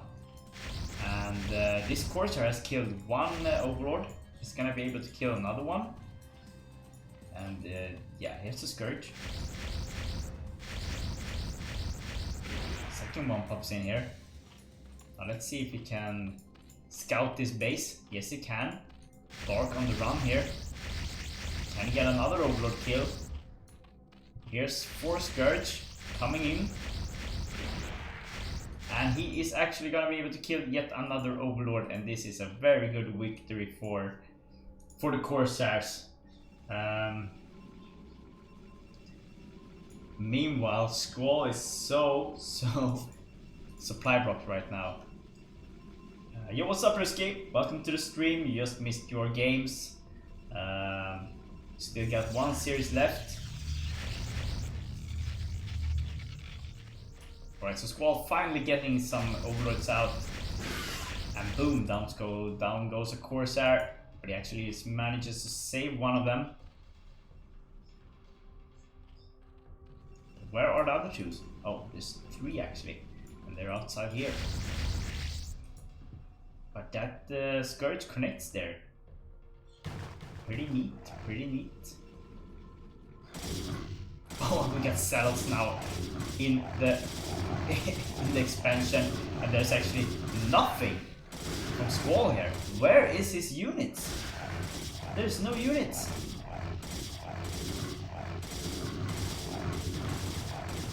Yeah. The S8 complaining. One thing that we all need to understand is it's gonna lag just as much for both players. So, and this is something we have to deal with.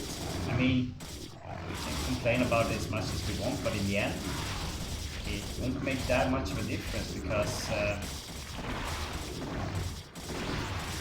the lag is what it is, and it's the same for both players. So, the attack is lag. I don't. Okay, okay. This is an interesting discussion for another time and place, I think.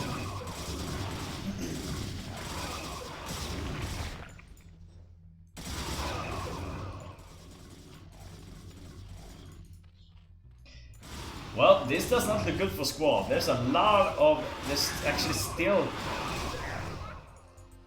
so many cells all over the place. And thanks for the follow, Sky Cycle. Welcome to IGTV. This is a Gosu BSL cast, round of 16, Group C.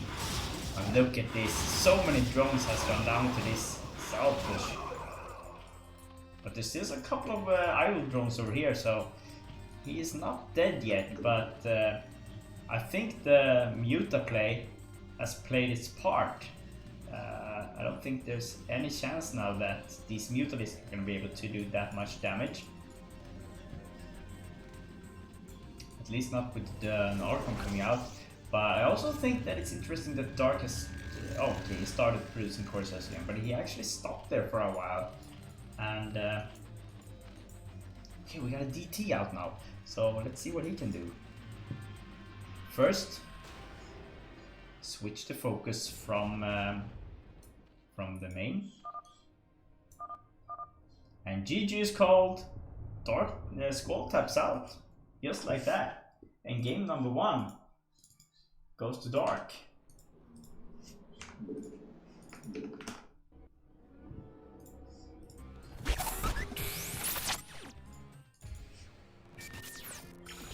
So game number 1, that was a short one it seemed. Mr. Dark. Next game is gonna be on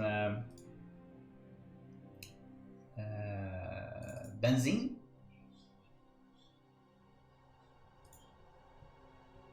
Still same matchup.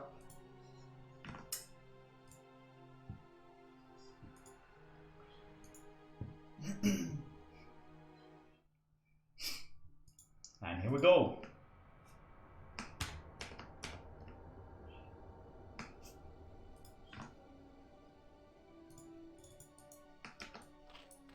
Starting in the bottom left corner, playing in the blue color, it is the Spanish Circle from Team Ash. It's Squall. And in the top right corner, playing in the dark color from Peru, playing for Team Bull, it's Dark.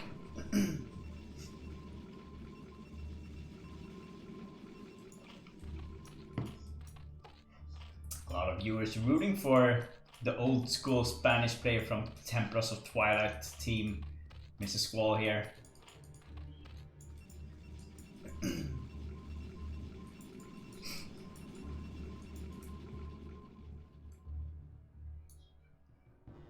So let's see, is this gonna be a gateway opening this time around, or is it gonna be a forge opening? Well, it seems like it's gonna be a forge opening.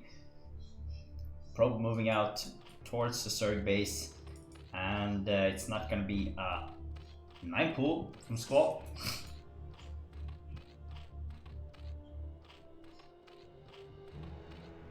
It's gonna be an overpull.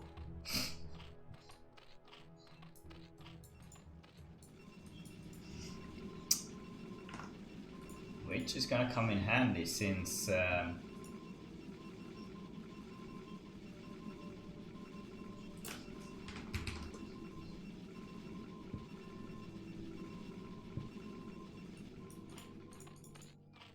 well, as I said, it's gonna come in handy since Pralas is not going for a gateway opening. Then this overpull is gonna be pretty good here, because this forces the Pralas to go for a forge, and can't go for a Nexus before forge unless the Zerg doesn't know about it. And right now, Squall haven't scouted this Pralas base yet, so maybe he would have been safe with going for Nexus first, but very safe than sorry, right? Yeah, this stream is always follow only if you want to write in the chat, because I had some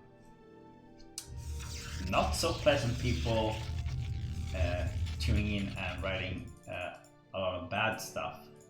So I put it on followers only, so I was able to report them easier. And thanks for the follow, Bull Sarah. No, not today. It was way back. I think it was like before the summer or something. Yeah. So yeah, I know, man. But I think you can still view the picture. You don't have to follow to view it, right? And thanks for the follow, Yuri.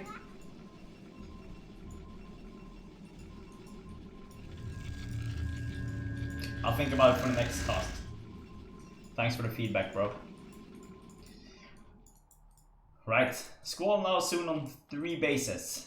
Feels like he has this game a bit more under control. Last game he went for some really weird start there, going for almost a 2-hatch Muta, but he didn't commit to it because he didn't get that second gas up in time, so he was low on gas and couldn't get that many Mutalisks. And now it seems like he's going for more of a 3-hatch Hydra play, I think. But at the same time, Dark is scouting really well, and his probe is still alive, and we're 4 minutes in, so his scouting probe doing a hell of a job here, keeping tabs on what's happening in the blue base. And he seems like he's going in for it again, and well, he can't get up the ramp because there's something blocking there. There's the lair, so it's not gonna be a 3-hatch Hydra play.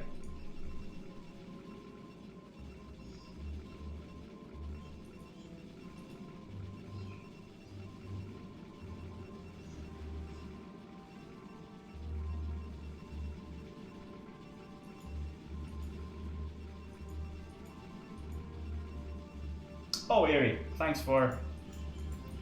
Yeah, I'm from Sweden. Thanks, Risky, for telling that. Hard to keep tabs on the chat while casting it. But yeah, I'm from Sweden. Alright, so getting the lair there, and we have the macro hatchery coming up here. Should be seeing another hatchery in the natural pretty soon. On the other side of the map, the Stargate is actually done. And we don't see a Spire yet. So, and still no Spire. So I wonder if this is gonna be some kind of lurker play here on this map.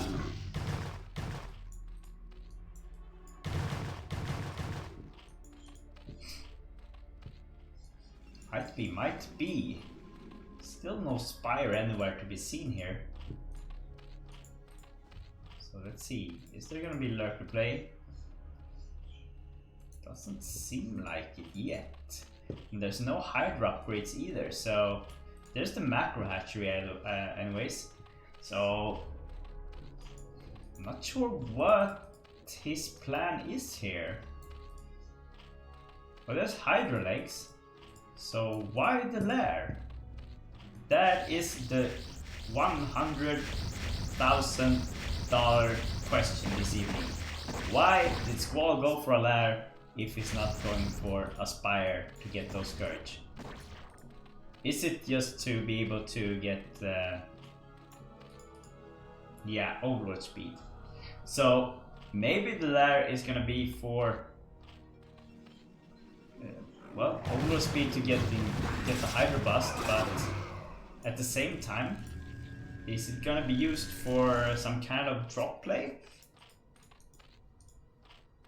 I'm not actually sure.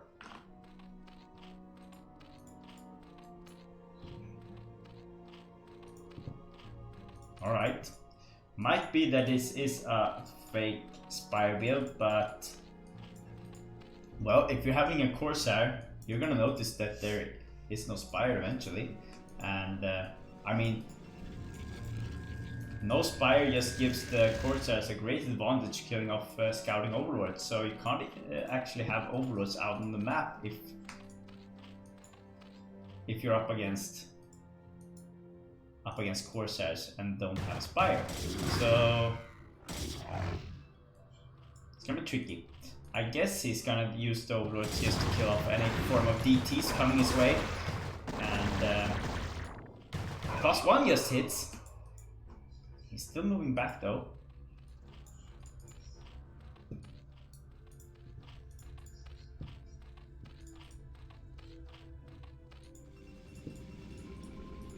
+1 armor coming up.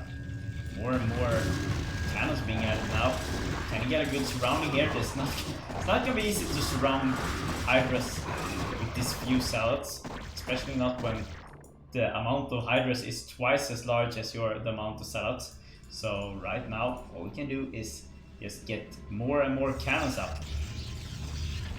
Actually blocking his way out with units now. Oh, the Hydra's getting a bit in between there. Zealots moving around. DT. Gonna try and sneak by. Now, does he have Storm? The Storm is almost done. He has 2 Templars out, which means he has pretty good defense still. Now he's going for the Lurker Tech. Here's the Lurker Tech. And I wonder if we're gonna be seeing... if there's gonna be some drops. This is a lot of Hydras though. And wow. Picking off all of those. Now the Templar, he just stands here. He doesn't move. He doesn't move a muscle. Now he moves. Let's see what he can do here. Can he get past everything? Get into the mineral line? Kill off a couple of drones here? Or is he gonna be killed off? That's the big question. And how many drones is he gonna be able to kill?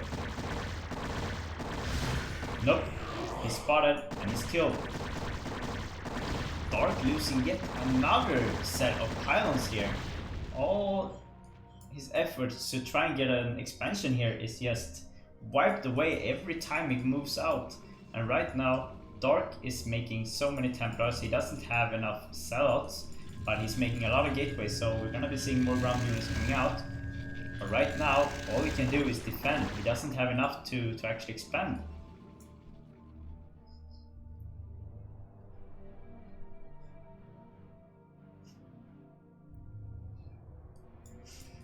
Yeah, and as you all can see, Squall now much ahead in supply, 13 ahead.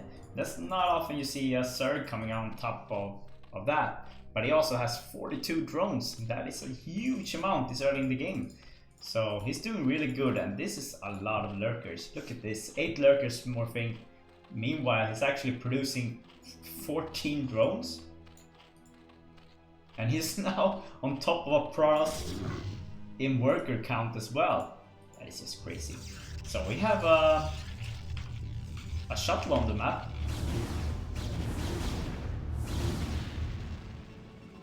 Let's see what he can do.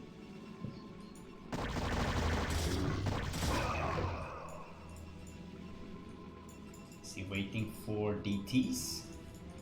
What is he waiting for? So Dark now trying to take an expansion here. Meanwhile, Squall is still pumping out units and is so far ahead still in unit count. Remember, 1 Hydralisk is just 1 supply. Now 2 Lurkers is 2 supply, of course. But Protoss army is just 2 all the way. So here comes the Storm Drop. It will not be able to do any form of damage because the Zerg units are... what? Moving back? What's happening? Oh my god. The shuttle survives. This means Squall scouted this expansion and knows that there's actually nothing to defend this.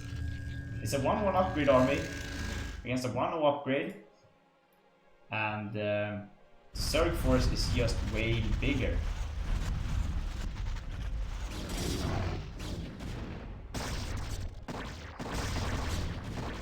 Here comes Observer.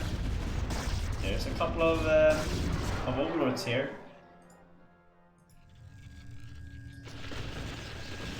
There's 1 storm.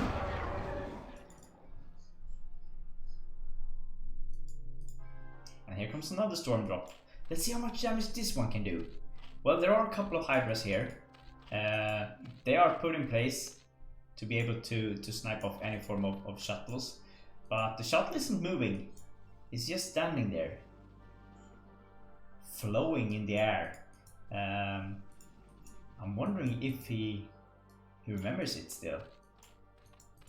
But these Hydras are on 2 upgrade now. Now something is blocking. Where is it? It's not here. It's not here. It's not here. So it has to be one of these. Or is it this one that's not producing anything? Okay, so the shuttle is moving. The blue army is moving, the yellow army is standing still. The High Templar is fronting actually. So let's see now. Can he pull anything off here?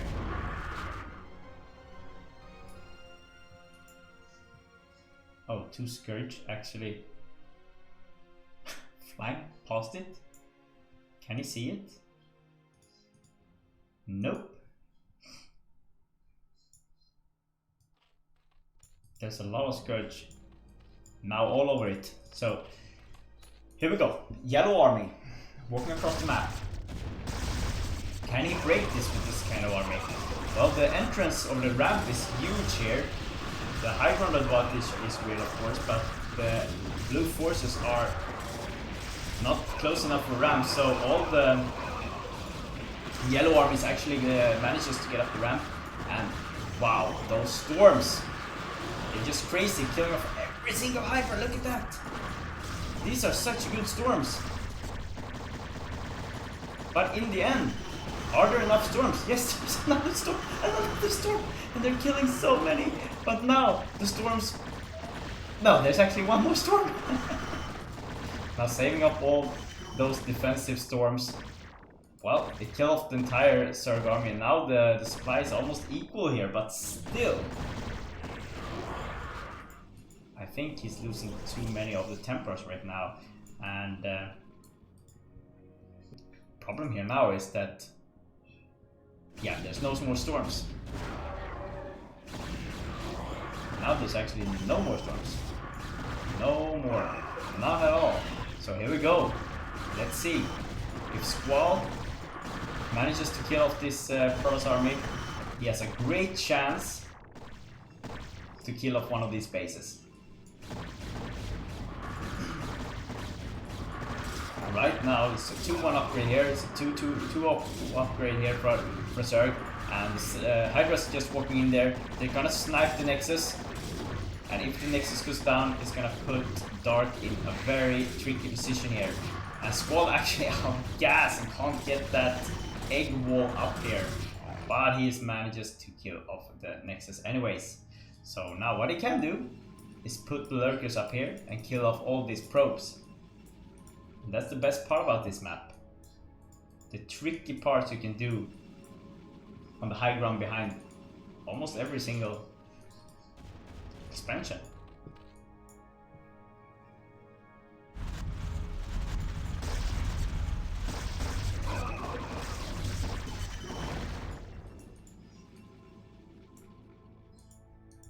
So he's trying to kill off this army because he feels like Dark really needs this expansion. He's taking this one behind all this, but these guys are still killing so many. And now they managed to kill off the Observer once again, and they're sandwiching these poor Dragoons, and they're gonna be killed off. Now can he? No, he's not gonna go behind the map.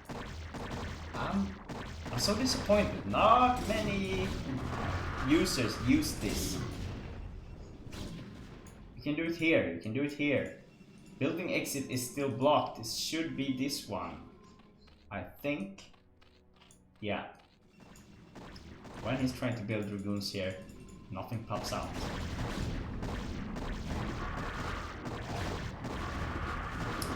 There's not. Where is the blue army now? Now it's over here. Okay, it spots this army, this expansion, and oh, let's see now. Can we get them up there? Please get in there. Here we go. Here we go. Look at this. Finally. Oh no, it's close enough. Finally. Come on. We have a storm drop. Oh my god, look at that storm drop. But look at these lurkers over here. There's a storm drop over here. Can you kill off the...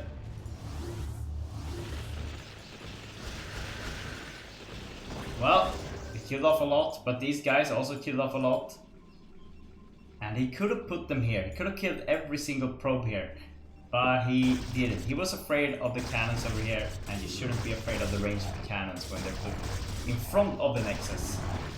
Oh, look at this. The Archon is alive and well over here. And he has 21 kills. That means the Templars killed a lot of units.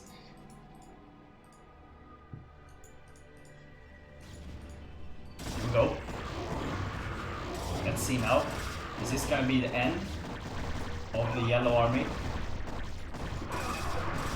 There is no observer yet. All the zealots are gonna go down, so they won't do the amount of damage they need to do to the hydras here. But at the same time, well, there is Templars still with storms. It's just great storms. Can you get a storm on these guys as well? Oh, look at that, another great storm. There is still one storm here. Nope. So many storms not going off here. And the blue army is just now getting so big. And look at this, we have another expansion from the blue Zerg here and still denying this space. And here comes that doom drop. How many overlords can he manage to fill up here? And the way back for the Protoss army is gonna be so long. And they need to get past this, and you know, Dragoons and Templars in front, never good. So here comes the doom drop. Will it go for the expansion, or will it actually go for the main? Oh, it's actually going for expansion. So he's dropping while attacking. Really neat little trick there.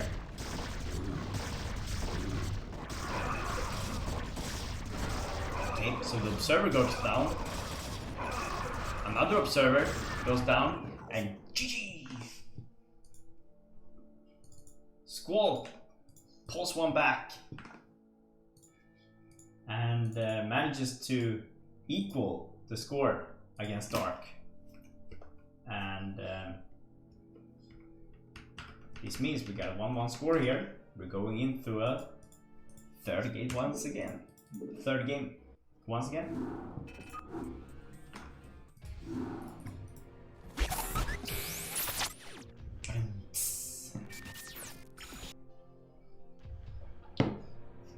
So as you can see, this is the loser brackets.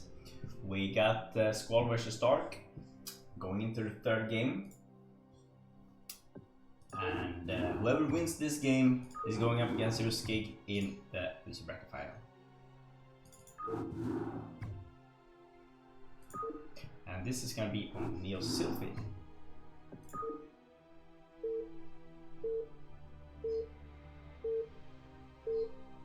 Here we go.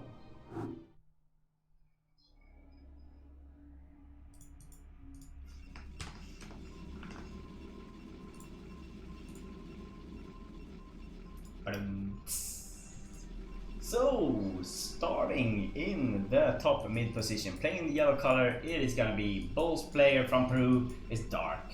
And bottom left corner, playing in the new military green color, it is gonna be the Spanish Zerg player from Team Ash is Squall. Alright guys, give me your votes. Who do you think is gonna win? Who do you cheer for? Who do you vouch for? Who is your player to proceed to the next round and go up against the Swedish Protoss player from Team RK, Ro16? Write in the comments in the right.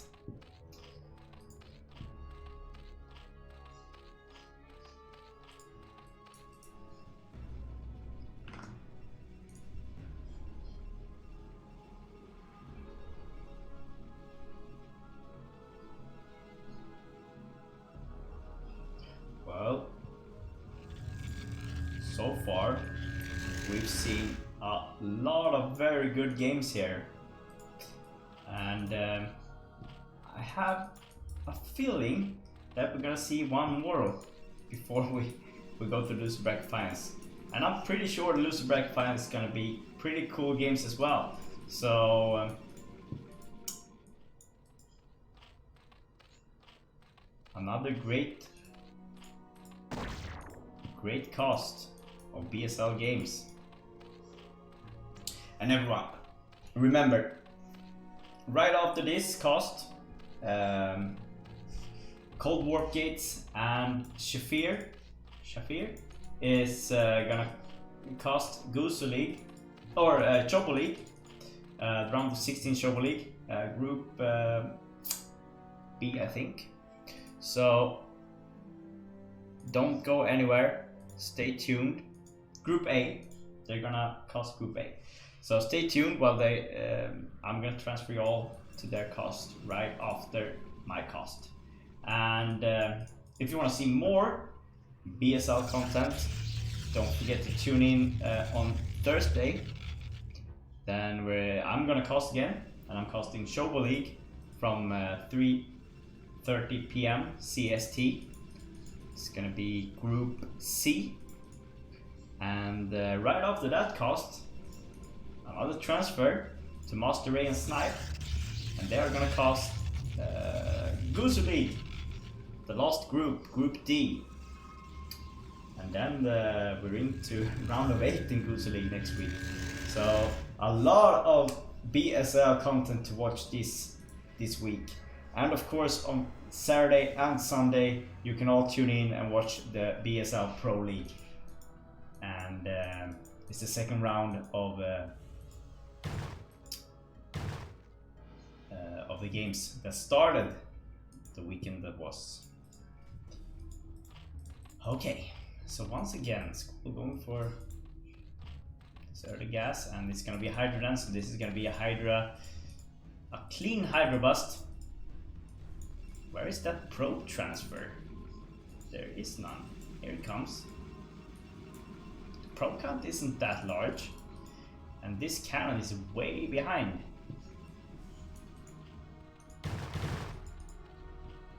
And I think that we should all give credit to Dark's scouting probe micro here, because he's been keeping his probes that has been scouting alive.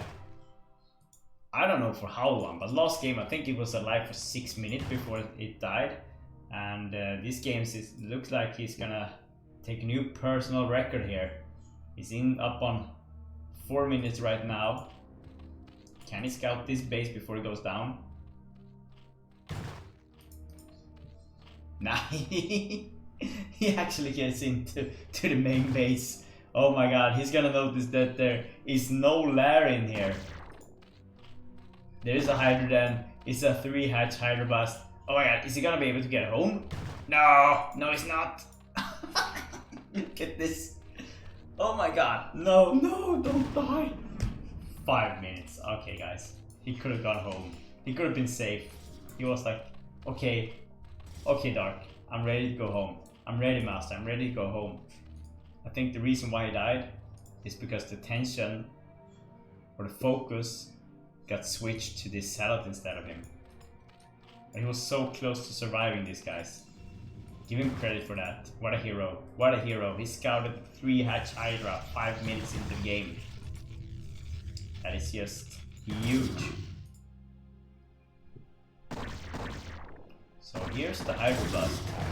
Now remember, none of these players want to lose this game.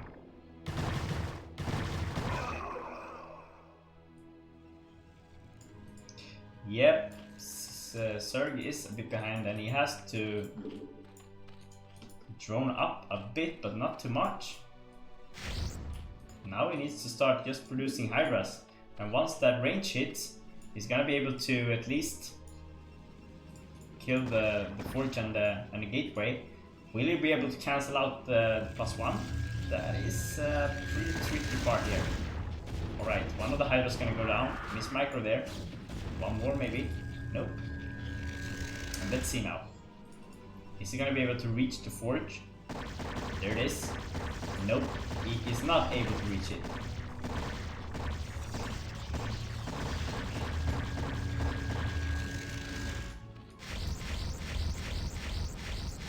Oh my god, if he gets the Overlord here.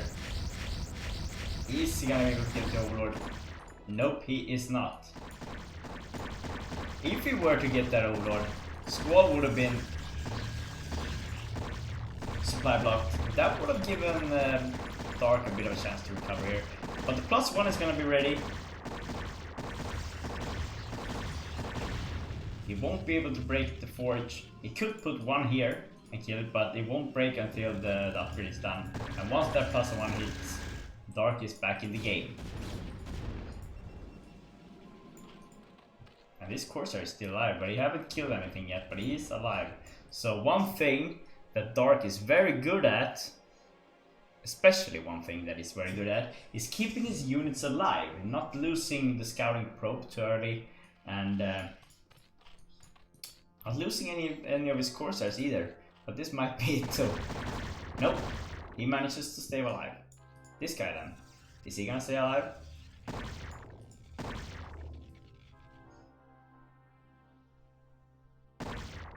Yep, he is.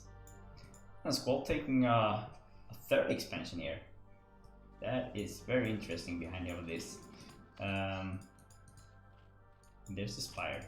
So it's gonna be on 6 hatcheries. He is going for that +1 attack for the Hydras. Now he needs to... He thinks that he needs to put up some creep colonies, but he's actually in such a great position that I think it's a waste to waste drones on that. But he has a lot of drones. He has 41 drones against 47 probes, so yeah, I think this is a risky one as well. Maybe he should have gone for a 6 hatch over here, but he's actually doing that as well. So I think he has such a good economy right now that he thinks he's in such a good place, but he also has way too many drones over here. It's actually 12 drones in the mineral only, and here it's only 10. How many is in here? Oh, that's also 12. So he has a lot of drones. He has a lot of drones. The problem here is that he doesn't have a great army. So right now he's just inviting Dark to get back into the game because he's not pushing or doing that much. And now with the shuttle out, and did they survive? No, they did not. But now with the shuttle out and no overload speed, it seems. It would be such a hard work for. Oh my god! By Mutalisks. Now, did he scout the shuttle here? That is the big question. But this shuttle is going to be able to do so much damage. If we can drop the DT in here and get some of the probes with the Templars, that is huge. But right on time, an Overlord pops in the main. Yeah, Zerg Eco is crazy right now, but he isn't upgrading. He's upgrading the Lurker tech, but he's still going for Mutalisks, it seems. He has 5 of them. Here's the shuttle. So what kind of damage can they do?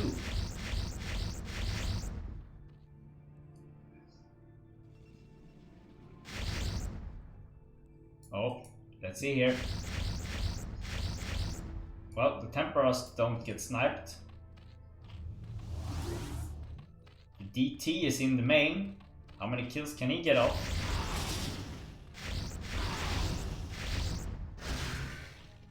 Well, Squall manages to scout this. He kills 4. Now let's see the storms here. Well, that storm is pretty good.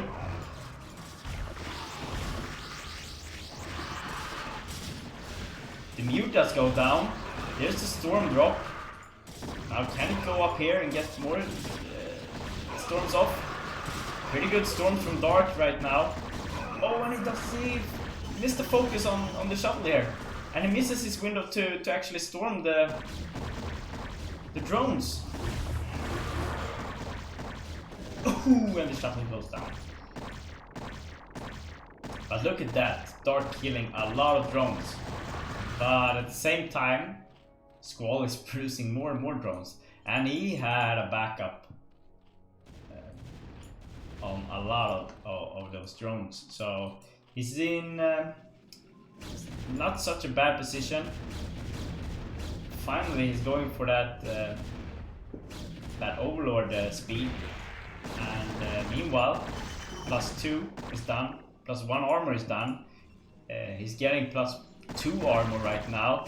And with the +2 armor, he's gonna have a walk in the park against Hydras. But the storms will be most important. Because with the right storms, in the right spot, the Dragoons will just one hit kill it. So, but how is he gonna get out with the units? That's the big question here. His Dragoons are actually stuck here, so he needs to kill this to be able to get out.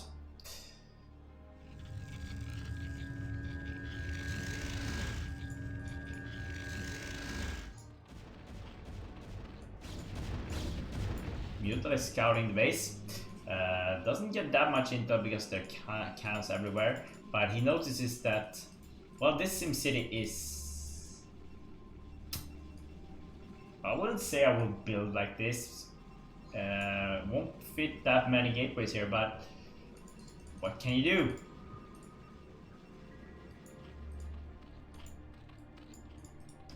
Okay, so no more upgrades here. He's building one more Evo chamber, but he haven't started upgrading from the one he has yet. He has a +1 only. So let's see how his micro is right now. It's all coming down to this. Storms against Hydras, against Lurkers. There are no observers yet. There it is. One and only observer. Well, that storm was pretty good. Oh, don't lose the Templar! Don't want to lose it! You don't want to lose it! Well, it doesn't go out without killing almost killing some.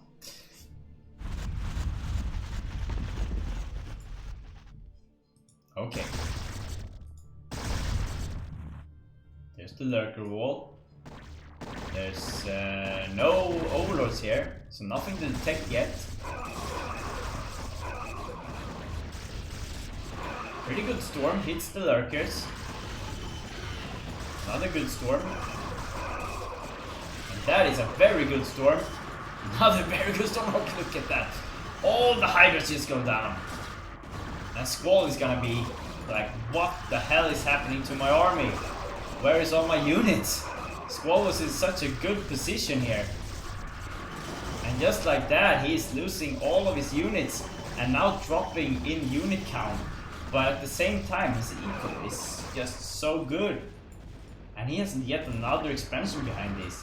But so does Dark. He's getting his 4th base up. And I think it's time for Squall to switch focus right now. It might be time to start thinking about a hive tech, to start getting that Dark Swarm up maybe, and that Plague. At least getting some Zerglings into the mix with Admiral Gans and plus on Carapace to be a Ling Wall.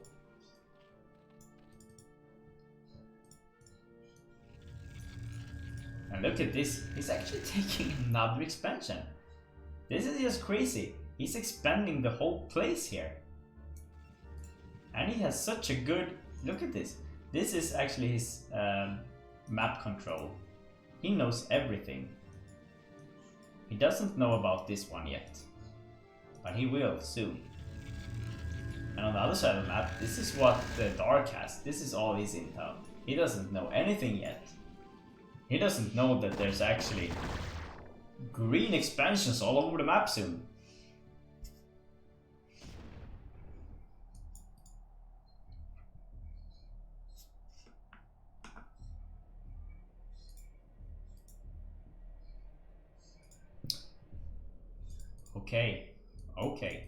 Okay.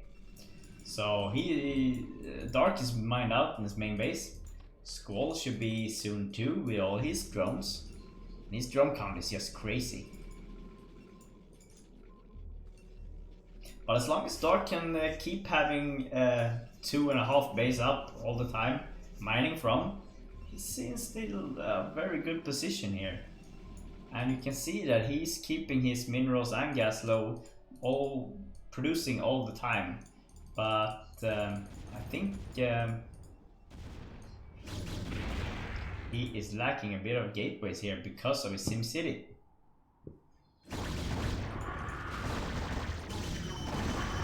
So here we go. Let's see the storms now. That's a pretty good storm. Can we get a storm on top of this? Yes, we can. Wow, that is a good storm. Another very good storm from Dark here. Yet another one. And that is also a very good storm. And right now, every single Hydralisk is hit by storms. There is nothing that haven't been hit by a storm from. But once again, he has to turn back because the 2-1 upgrade for the Zerg has been put up. Can this storm go off? Can it go off? Yes, it can. Oh, and it kills the Overlords almost. It will kill the Overlords. Yes, it will. 2 Overlords goes down. There is a Zealot in this, and he has actually killed 7 drones. Can you imagine that? Oh my god. The amount of damage Dark has done with all this sneakiness, sneaking in a Zealot here, a DT there, a Templar over here, is just insane. He's playing so well. And if we watch Squall's eco right now, he's actually depleted this one. Oh, wait a minute. Yeah, these gases only have 1500. They are depleted pretty soon. So needs to get more of these bases. But he's actually taking another base. He feels like he's in control, and he should, because his eco is so good. 63 drones might be a bit of an overkill for being a Zerg. What he needs is more gas, because soon he needs to switch to Lynx and Ultras, in my opinion, because pretty much because of the upgrades for the Pros here. With a 3-2 upgrade against a 2-1 upgrade, he really needs to start to rethink and reorganize his strategy here, because going for Hydras only is not going to work. He's trying to kill off all the observers that he can, but it's going to be so hard. Does he even have? No, he doesn't have Hive yet. He can't even upgrade his units anymore. He can get a +2 carapace and a +2 attack from melee units, but he's not going for that. So right now this does not look good for Squall.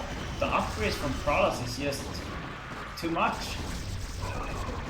In the long run, he's gonna have such a hard time. And now with Dark getting his expansion up here. Oh, but these storms are just so good. Look at the storms. I don't know how many units he's been killing with storms right now, Dark, but he's just killing it. And well, another expansion up here. I wonder if he would have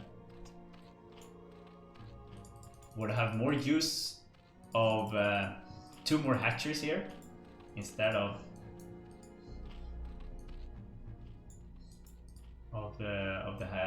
the expanding hatcheries, but yeah, he's actually producing more drones. He has 72 drones, guys. Have you ever seen a Zerg with 72 drones? That is so many drones. He has more drones than he has units. Way more drones. And now he actually has to put up some Sunkens here, because he's feeling the tension here. And well, luckily Pralas isn't upgrading his units, but now at least Squall is. And finally he's getting high tech. Now the problem is he too late with high tech? Should he have started +1 for the Zerglings way earlier? Because right now Dark is finally ahead in supply, and he feels like he's where he is supposed to be. He doesn't need to produce any more probes, because he has the amount of probes that he needs. Now the problem for him is he needs maybe more observers. Alright, so without the +1 or the plus on carapace, yeah, +2 on carapace, the Dragoons are gonna do so much damage on the lurkers, but the amount of Hydras, look at this, but it's gonna be so hard to control against all of these storms.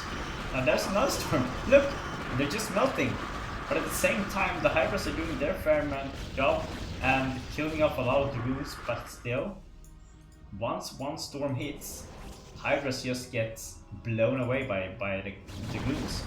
So let's see, do we have any more storms? We got one. We only got one. But that actually does the trick.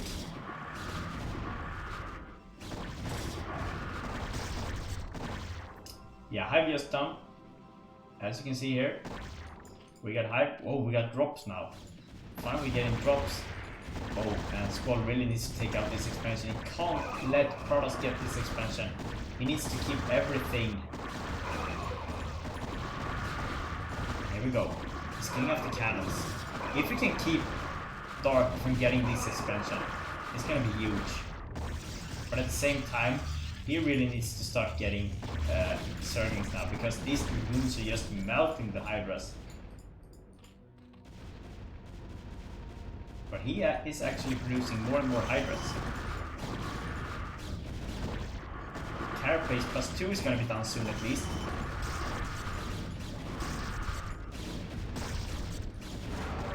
Just look at that. The lurkers aren't even doing any damage to the Dragoons almost. The spikes don't do what they need to do.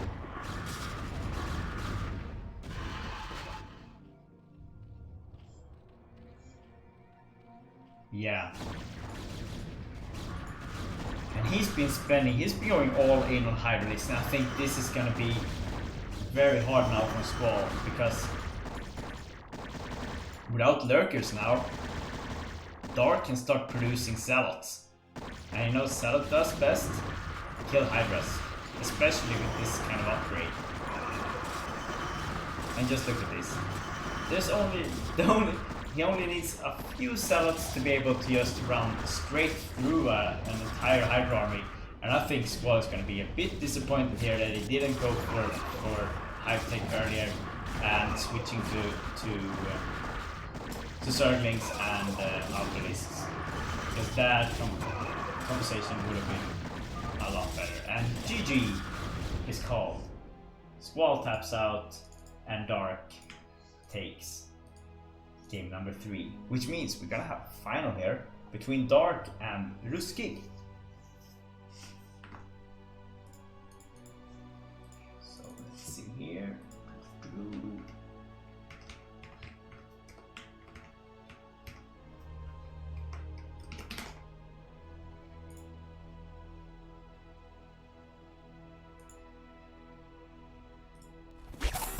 Okay, guys.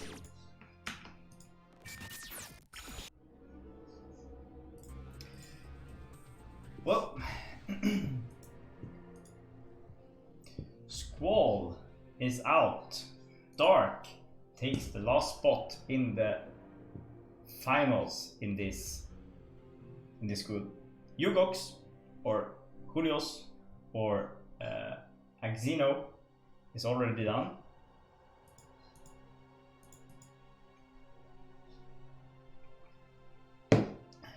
So let's get into this. First game is gonna be on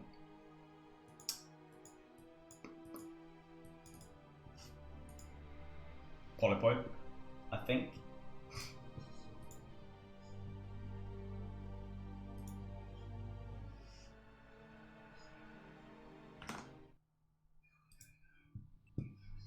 So let's see here. Hide this one from this one. And we're gonna go for blue.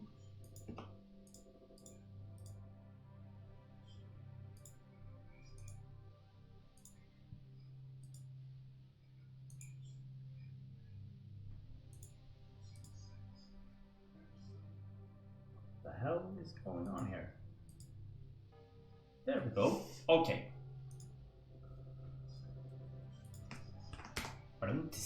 Here we go. Starting in the bottom left corner, playing in the black color or dark gray color, it is Ro16 from Team RK and Sweden. And in the top left corner, playing in the yellow color from Team Bull and Peru, it is Dark.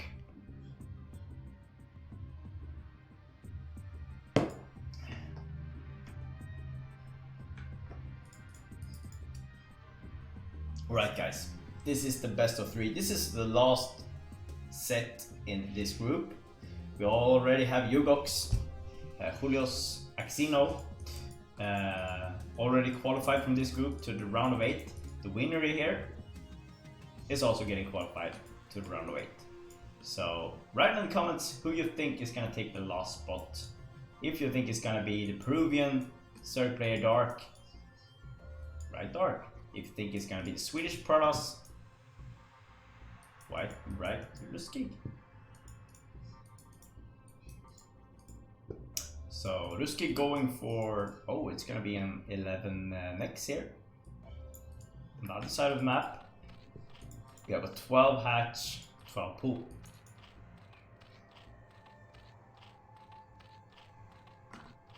And as I said before, for all you new viewers, stay tuned, because right after this cast of this series, I'll transfer you all to Cold Warp Gates and Shafir, who are going to cast the Chobo League Group A at 11 PM CEST. So stay tuned for more BSL content, and I'm betting that we're gonna have some really interesting games in Chobo League this season. We have some very good players actually.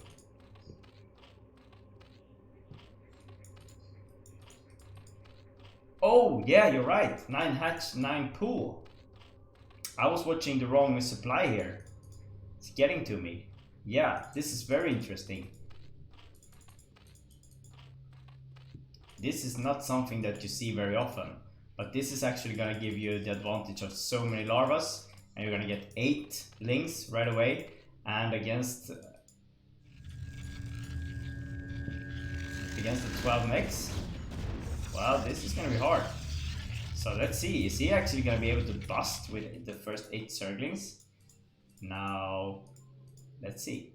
Well, this is a very big entrance here. How do you block this? Well, you need a lot of workers.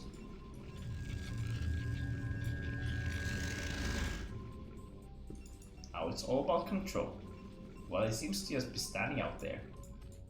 So, here we go. He's busting through. Is he gonna be able to kill the first cannon? Yes, he is. Going for the second one. He's gonna hurt it at least. But the Zerglings go down. Oh, and this is not the way to go. You can't go in with 2 at a time. You need to actually collect 6. 4 if you have link speed.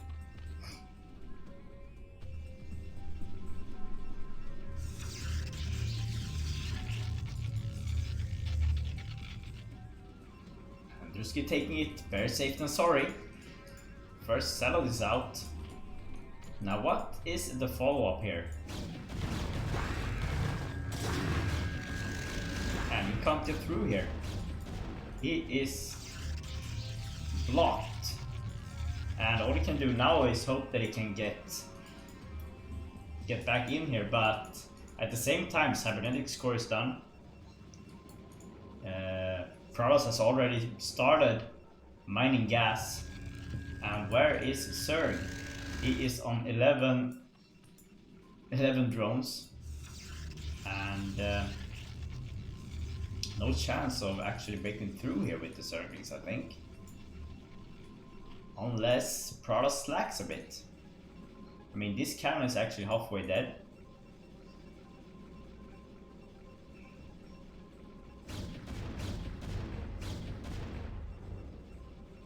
Yeah, I actually really like this 9 hatch 9 pool. I've never seen it before, or actually I've never casted it. I've probably been playing against it without knowing it, but it's actually pretty cool. Actually very cool. +1 has started. And I think that Ruski feels pretty safe because he's actually going for 3 gateways. And here's the Citadel. Is he gonna start legs now? Not yet. He's actually getting another cannon. And Dark. He's in the dark. No, but he's actually just on 2 base. He wants that 3rd base coming up, but he needs to time it perfectly because he needs to be able to afford drones for it. And right now he is way behind in eco. He's finally started to mine gas at least. His hydrogen is coming up, but can he actually get a hydro bust here now? Or is it too late? Well, the Overlord gets in here. He spots the 3 gateways, and now might be the time for Dark to start panicking here maybe. And down goes the Overlord, and now Dark is actually supply blocked. Hydro speed coming up. But as soon as this +1 is done, and the legs are done, okay, so why wait? We can actually move out right away. So can he get a good surround with these Zerglings? He might have a window here, but is it too late? I think it is. He manages to save the Overlord at least, which buys him some time to produce some more units. Now the tricky question is, should he go for Hydras or should he go for Zerglings? Well, legs are done. Now it's all in Hydras. And but the thing is, you're gonna need the range for the Hydras, along with the speed. And Hydra speed just hits, but with the +1 ready now and the speed on the cells legs, this is gonna be so hard. Now how is Dark gonna be able to withstand this attack? Look at this. The cells are just killing it. They're getting in there, they're getting their fair amount of damage done, and now they can go for the kill on the hatchery. And there is not enough Hydras here. There's only 8 of them, and there's actually 10 cells. And they're doing so much damage right now. He's killing up the hatchery. He doesn't even have to use all of the cells to kill it. GG is called. Dark taps out. And first game goes to Ruski.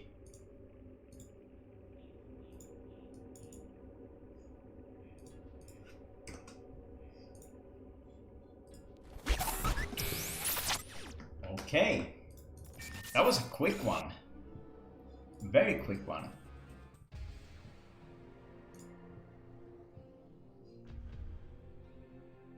Well, I think that 9 hatch 9 pool was pretty interesting. I mean, those Zerglings just popped pretty early and caught the pros off guard. What do you do when you see that? Well, what you can know about this is that if you see a Zerg do this, he has to break through. As long as you keep your wall tight and don't let Zerglings in to kill the cannons, you'll be safe because he's gonna be so far behind. So we can all learn from this. Next game is going to be on... Oh, is this Colosseum? I think it is. So without further ado, let's get into this. But starting in the... No, this is not Colosseum. This is...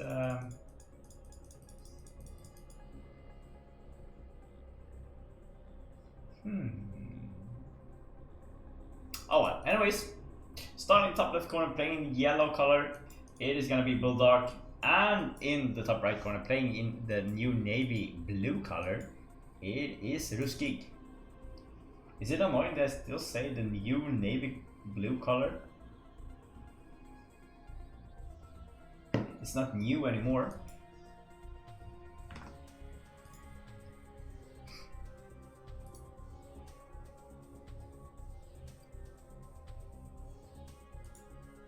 Alright, so 1-0 up here for Ro16. Puts me in a great position. Oh yeah, this is bubbles, sorry. Kind of like Fighting Spirit. Big difference.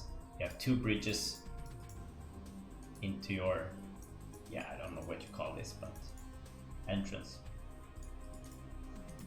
So it doesn't matter if you block this, you need to take care of this as well.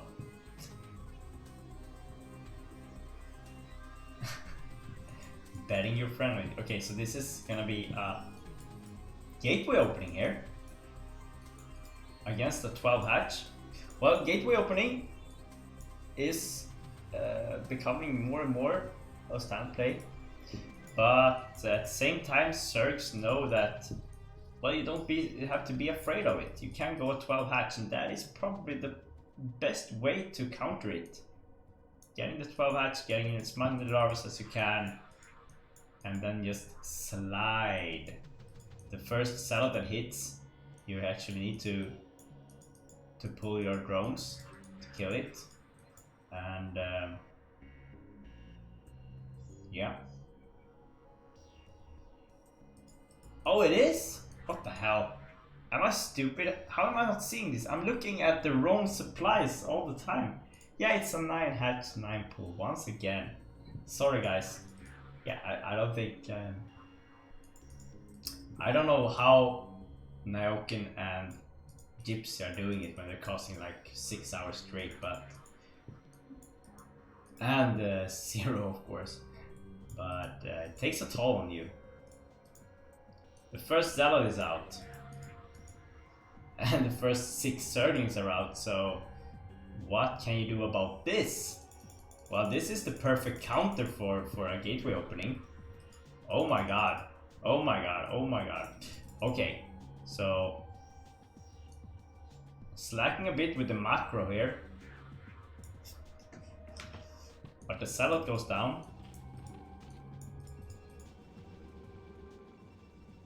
Oh, and there's no Forge. So it's gonna be 2 Zealots against... And this is a lot of Zerglings moving towards the product base. Now the thing here is that Ro16 needs to keep producing Zealots as well. And as soon as the Forge pops, he's gonna need to build a cannon in his mineral line here as well. Otherwise he's gonna be dead.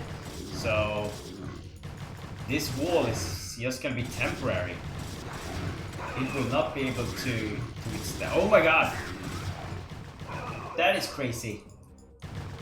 And this is why I always put the gateway on the right side and the Forge on the left side, because this does not let it get link tight. Oh, this is so unfortunate. Now he's actually going for the probes here, and GG is called. 4-minute game. Boom. So what can we learn from this, guys? Always put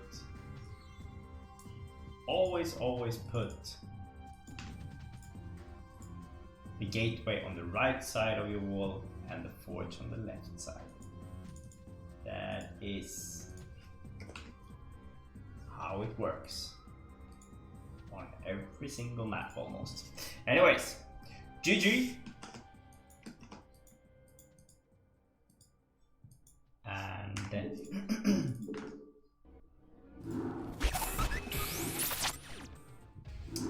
this is becoming a very quick one, but the score is actually 1-1 here between Ro16 and Dark. We're going into a third game once again, and this game is going to be on Optimizer. And whoever wins this game is through to round of 8. So stay with me here, guys. We're not done yet. And right after this, we're going to the Choboli cost.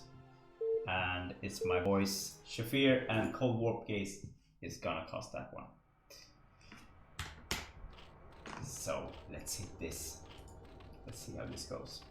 Here we are. Starting in the bottom left corner, playing in the yellow color, it is Dark from Team Bull. And in the bottom right corner, playing in the dark gray color, it is Ro16 from Team IRK.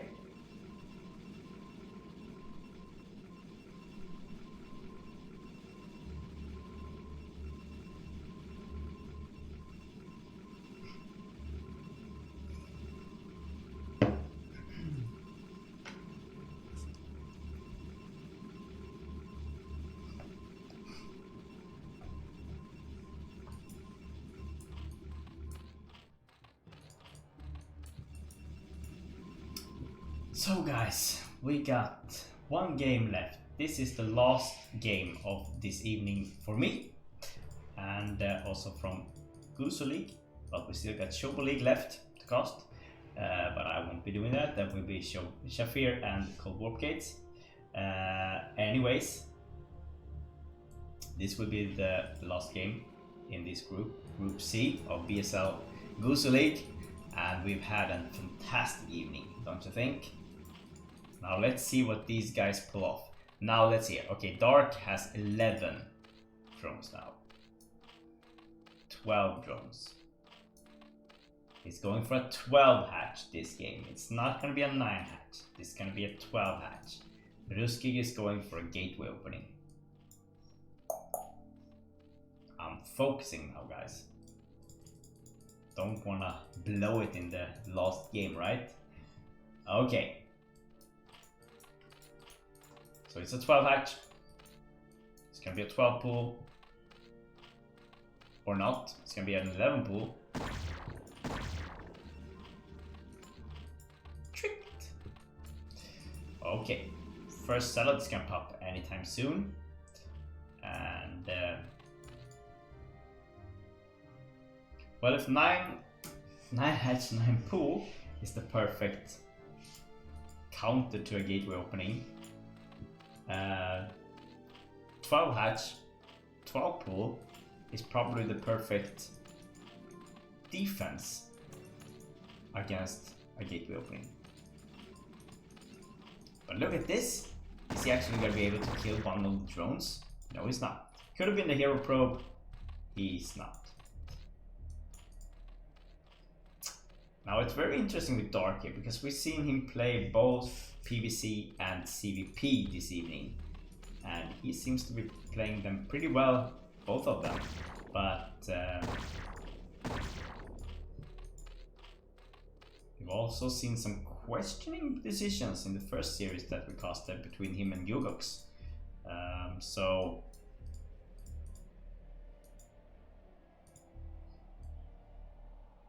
oh no. Yeah, so Ro16 decides to go back here. He had well, it's 8 Zerglings running his way, so maybe not the best idea to go on the attack front here. But his wall is tight, and let's see if he can get that cannon up in time here. Where did all his links go? Oh, they actually went home.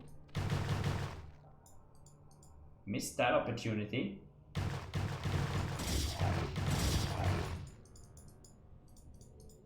Well, he's safe. So here's the gas. Meanwhile, we got a third base coming up from Dark here.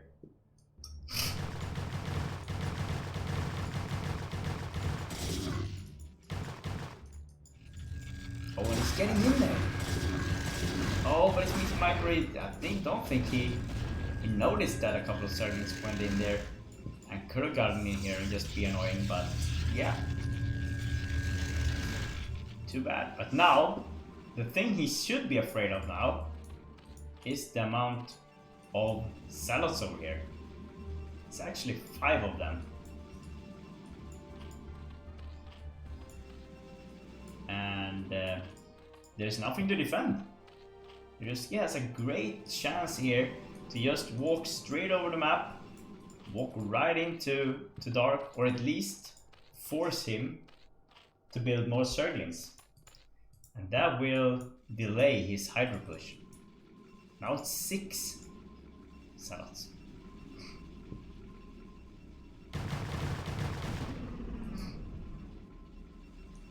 Is he missing it? 7 salads. Where is that aggression? Don't stay in base. Go out on the aggression here. Here it is. Salads walking out. Getting a bit afraid of the 4 Zerglings there. Moving back.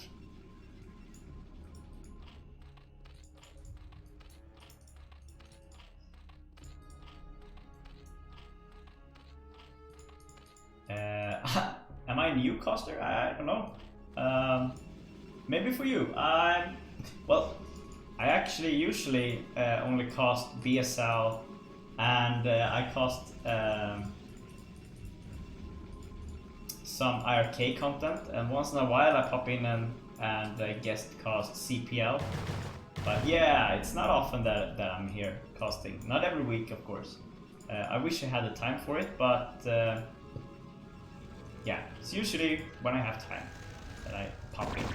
Right now it's a hectic part of the BSL season, so, and I got some time over, so I think that I'll take my responsibility as a staff member and just and just cast whenever I can. So this week I'm doing 2 casts. I'm casting today. This is actually the last game of the evening, but on Thursday I'm gonna cast Chobo League pretty early. CS team, CS. It's gonna be in the afternoon at 3:30 p.m. right before the Gosu League cast. So tune in then as well if you have the time. Well, I'm glad you're here. Welcome to IGTV.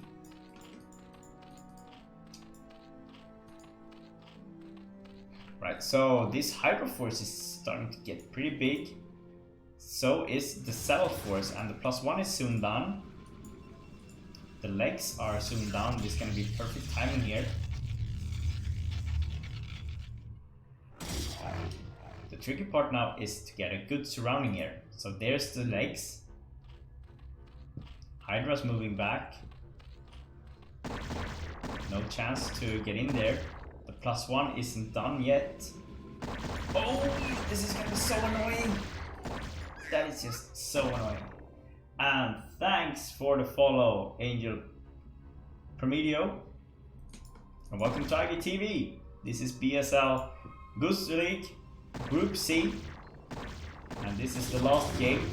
This is the loser bracket final between Ro16 and Bulldog. We have a great evening, and please stay tuned because right after this cast I'm sending you straight over to Shafir and the Cold Warp Gates that is gonna cast Chobo League right after this. Oh, and here's the Hydro Bust. Oh my god, this Hydro Bust is gonna do so much damage. It's actually pulling back. There's actually so many Hydras here. Why don't they bust this? I'm wondering. Are they... well, they might be a bit worried about this Protoss Force on the other side of the map to get into the Zerg base, and it might actually do that. But the Protoss Force is also moving back. So right now no one is attacking the other one. Both players with a great chance to do some damage here. Could have been, oh, you're gonna kill me? I'm gonna kill you first. But it won't be. And now the Protoss army is on the top left of the map, which is quite weird because the Zerg base is at the bottom left and his own base is at the bottom right, so far way home. Templar's out. Templar's gonna die. Templar dead. Here's the Hydro Bust, killing a lot of stuff. Forge most likely gonna go down here. He misses it! He doesn't kill the Forge! This is huge! The +1 armor is most likely gonna finish now. Oh my god! Killing the Forge, denying more cannons to be replaced. Oh, there's actually 2 more Forge in the base. So, oh my god.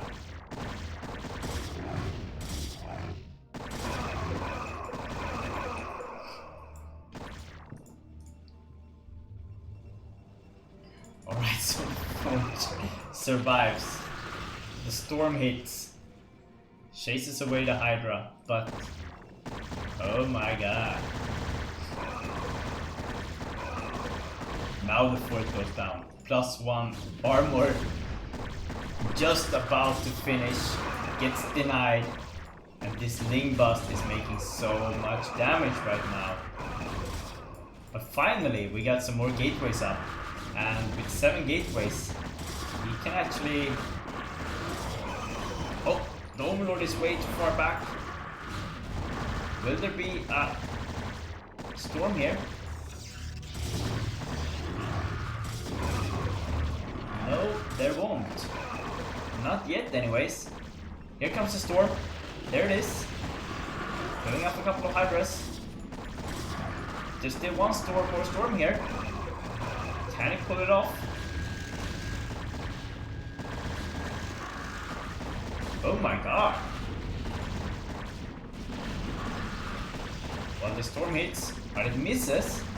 The hydras are at least hurt. But what can Ro16 do right now? Is he gonna lose the Nexus? If he loses the Nexus, that is gonna be huge. Seems like he's going to lose the Nexus. Yes, he is. But he has the opportunity to expand over here. The problem is he can't probe transfer because there is a yellow army in between. Now I think that Dark feels like he is in control and he is in a perfect position here. But look at this, the Salads gets a good surrounding here. And the Hydra is gonna be killed off. And does this mean that the table have turned? Dark with a great opportunity. But his macro have been lacking. He haven't started the +1 attack yet for the Hydras. And with the +2 attack for Pragas, these Salads are just gonna melt through any Hydras that tries to block them. They're just gonna slash and slash.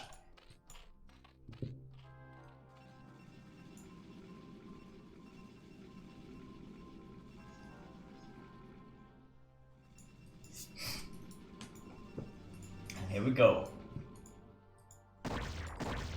More Hydras moving in here. Dark feeling the panic. He needs to break through this, but look at this Pragas army. I mean, from 6 gateways, he can actually produce a pretty neat army. And he is not that far behind. He's still ahead in probe count. Oh, and now he spots the probe. But look at this. Okay, so Dark is actually taking another expansion. That storm hits everything. And still...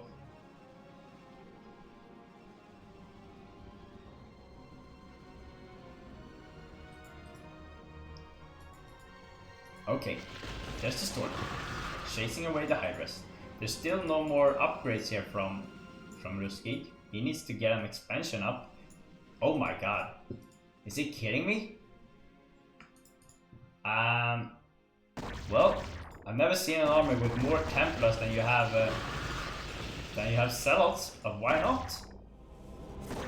Now the thing here is, do not waste the storms without hitting anything. There's another storm. And another storm.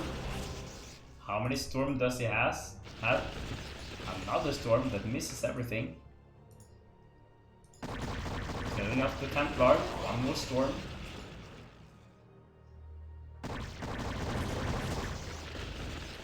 Another storm. The thing with these many Templars, as soon as one storm goes off, another Templar has a new storm.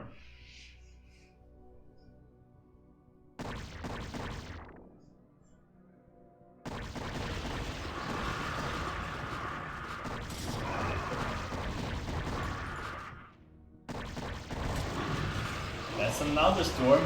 And right now, it's just storm in front of the Pragas army all the way here. And there's still so many storms left. Actually 2, 3. 3 storms, 4 storms. Not the best of storms. Here we go. Can we get another one? There's a good storm. Look at that. And another storm. Oh my god. Okay, so we got 1 Templar left. And Ro16 may have done it. He's actually at the feet of Zerg's base right now. And all he has to do is try to break in here, and that's not as easy as it seems. Now with the +1 attack here and the Spire down,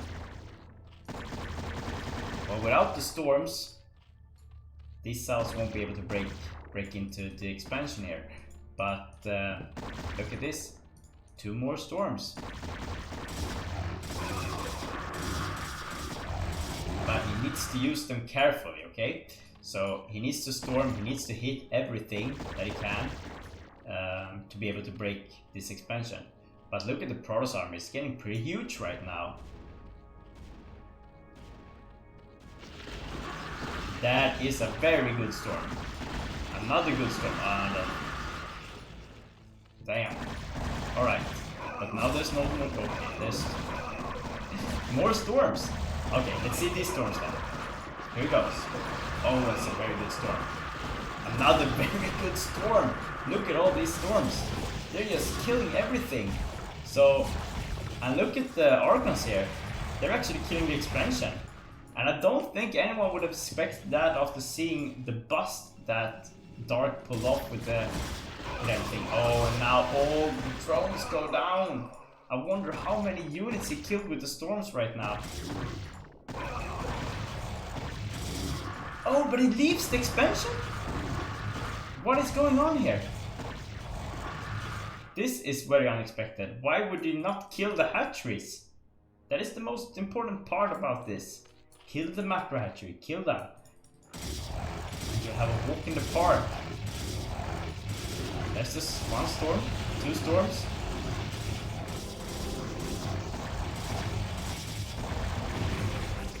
Just barely makes it.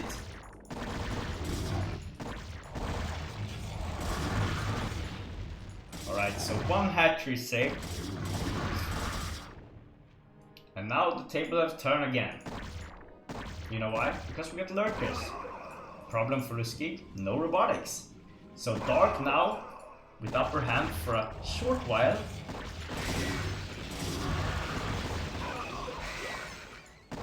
Storming the...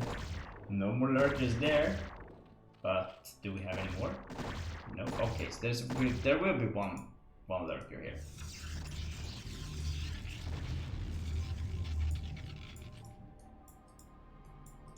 Okay, so Dark is still in a pretty decent position. Ro16 now behind in supply.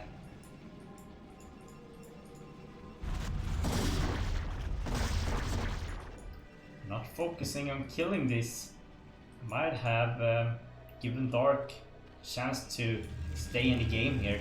Could have shut that expansion down, but it doesn't seem like Dark needs to focus on this expansion.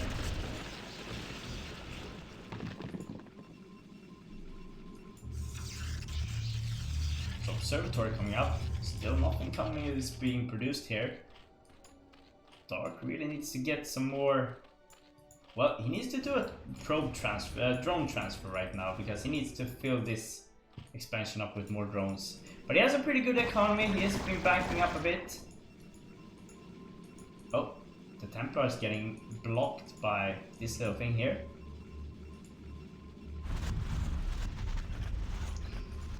The worst part for Ro16 now is that he can't continue to go Zealots. He needs to switch to Dragoons when he knows that there's Lurkers, because Zealots are just gonna die so easily to Lurkers. Or at least he needs to upgrade the armor and the plasma shield. That's a very good storm, hitting Hydras and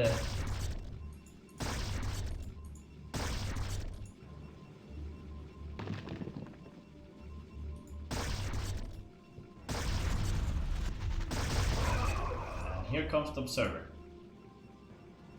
Problem is, there is an Overlord here, and there's nothing to snipe the Overlords. So it will be pretty easy to snipe this Observer for Dark. So Dark is in a very, very good position here.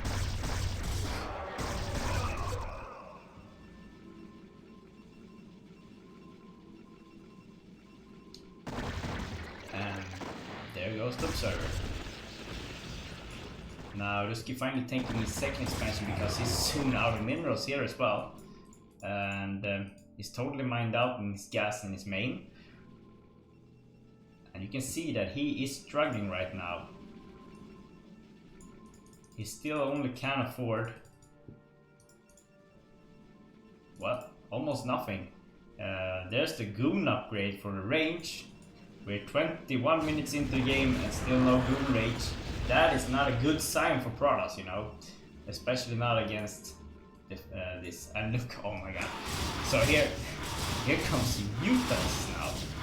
21 into the game, we have a Muta switch, and this Muta switch is actually killing off.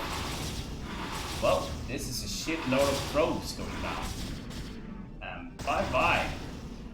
We're now down on 22 workers.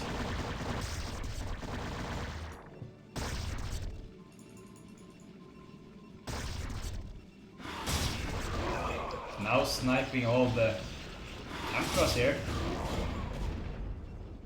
No more Templars, and Ruski without the gas mining that he wants won't be able to produce both Dragoons and Templars with only one gas. And look at the unit popping from this gas. It's just racing. One more time. Observer goes down.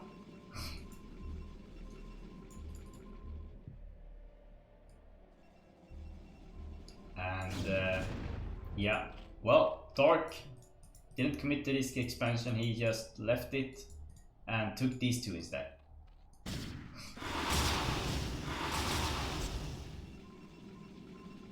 And I think, guys, this is gonna be it. This is gonna be way too hard for Risky to come back from losing this expansion. Oh, no, he's not losing it. Dark actually decides to leave it alone. Good boy, good guy Dark. Being the friend that you should be. Oh, but we have a setup transfer here. Elevating them. Just noticing that, oops, okay. Well, you thought that it would be more hatcheries and something more here, but it's not. This was actually forgotten base. And what can these cells do now? Well, they can round straight on top of this expansion. So let's see if they can find it. No hive tech yet. +2 attack is being upgraded. What else do we have here? Mutalists now trying to kill off this expansion once again. Just now noticing that, oh my god, there's expansions everywhere. What can I do here? We can write GG, tap out, and live to see another day. Well, that means Dark, congratulations on taking the last place and going straight into the round of 8. Well played, bro. Taking second place there. And Ruski, let's just hope that there will be a season 11. You did well, but we can't win it all, can we? Alright, so congratulations to Dark and Yugox on your road to the next round, round of 8. Well played, both players, or all players, Squall and Druski as well. Okay, guys. Well, as I've said, stay tuned. We're gonna watch Chopo League now. We have a custom going there, I think. We're just gonna find whoever is casting it. I think it's I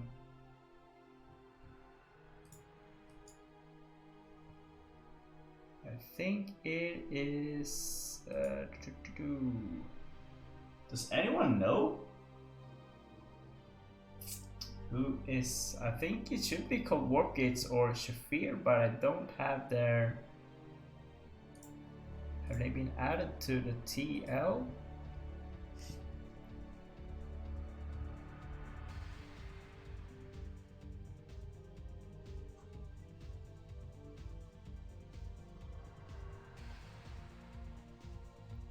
Doesn't seem like it.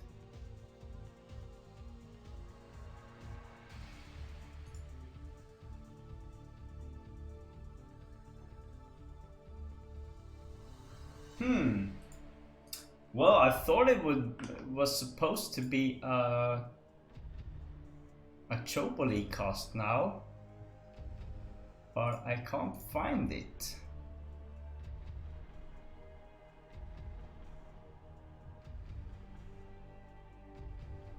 So I'm a bit confused here because it says it's today at 23:00 CEST, but I can't find it. Let's see here.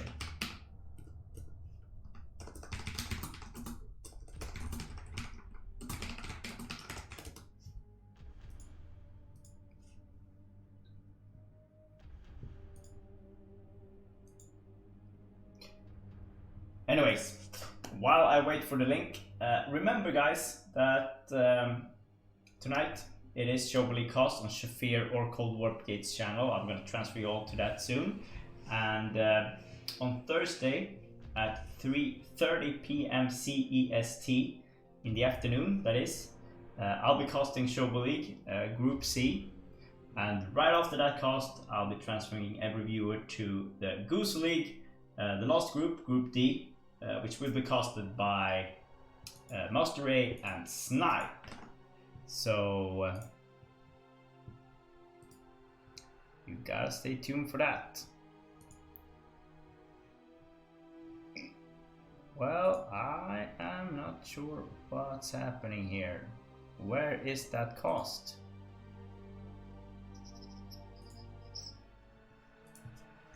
Do we have Cold Warp Gates or Shafir in here? I think I saw Cold Warp Gates there. But it's not on his stream. So where is Shafir?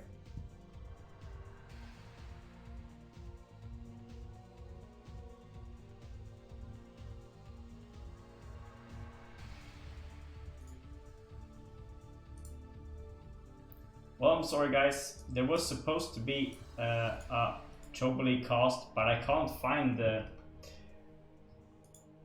channel for it. So I'll just, to make sure you guys get something entertaining to see,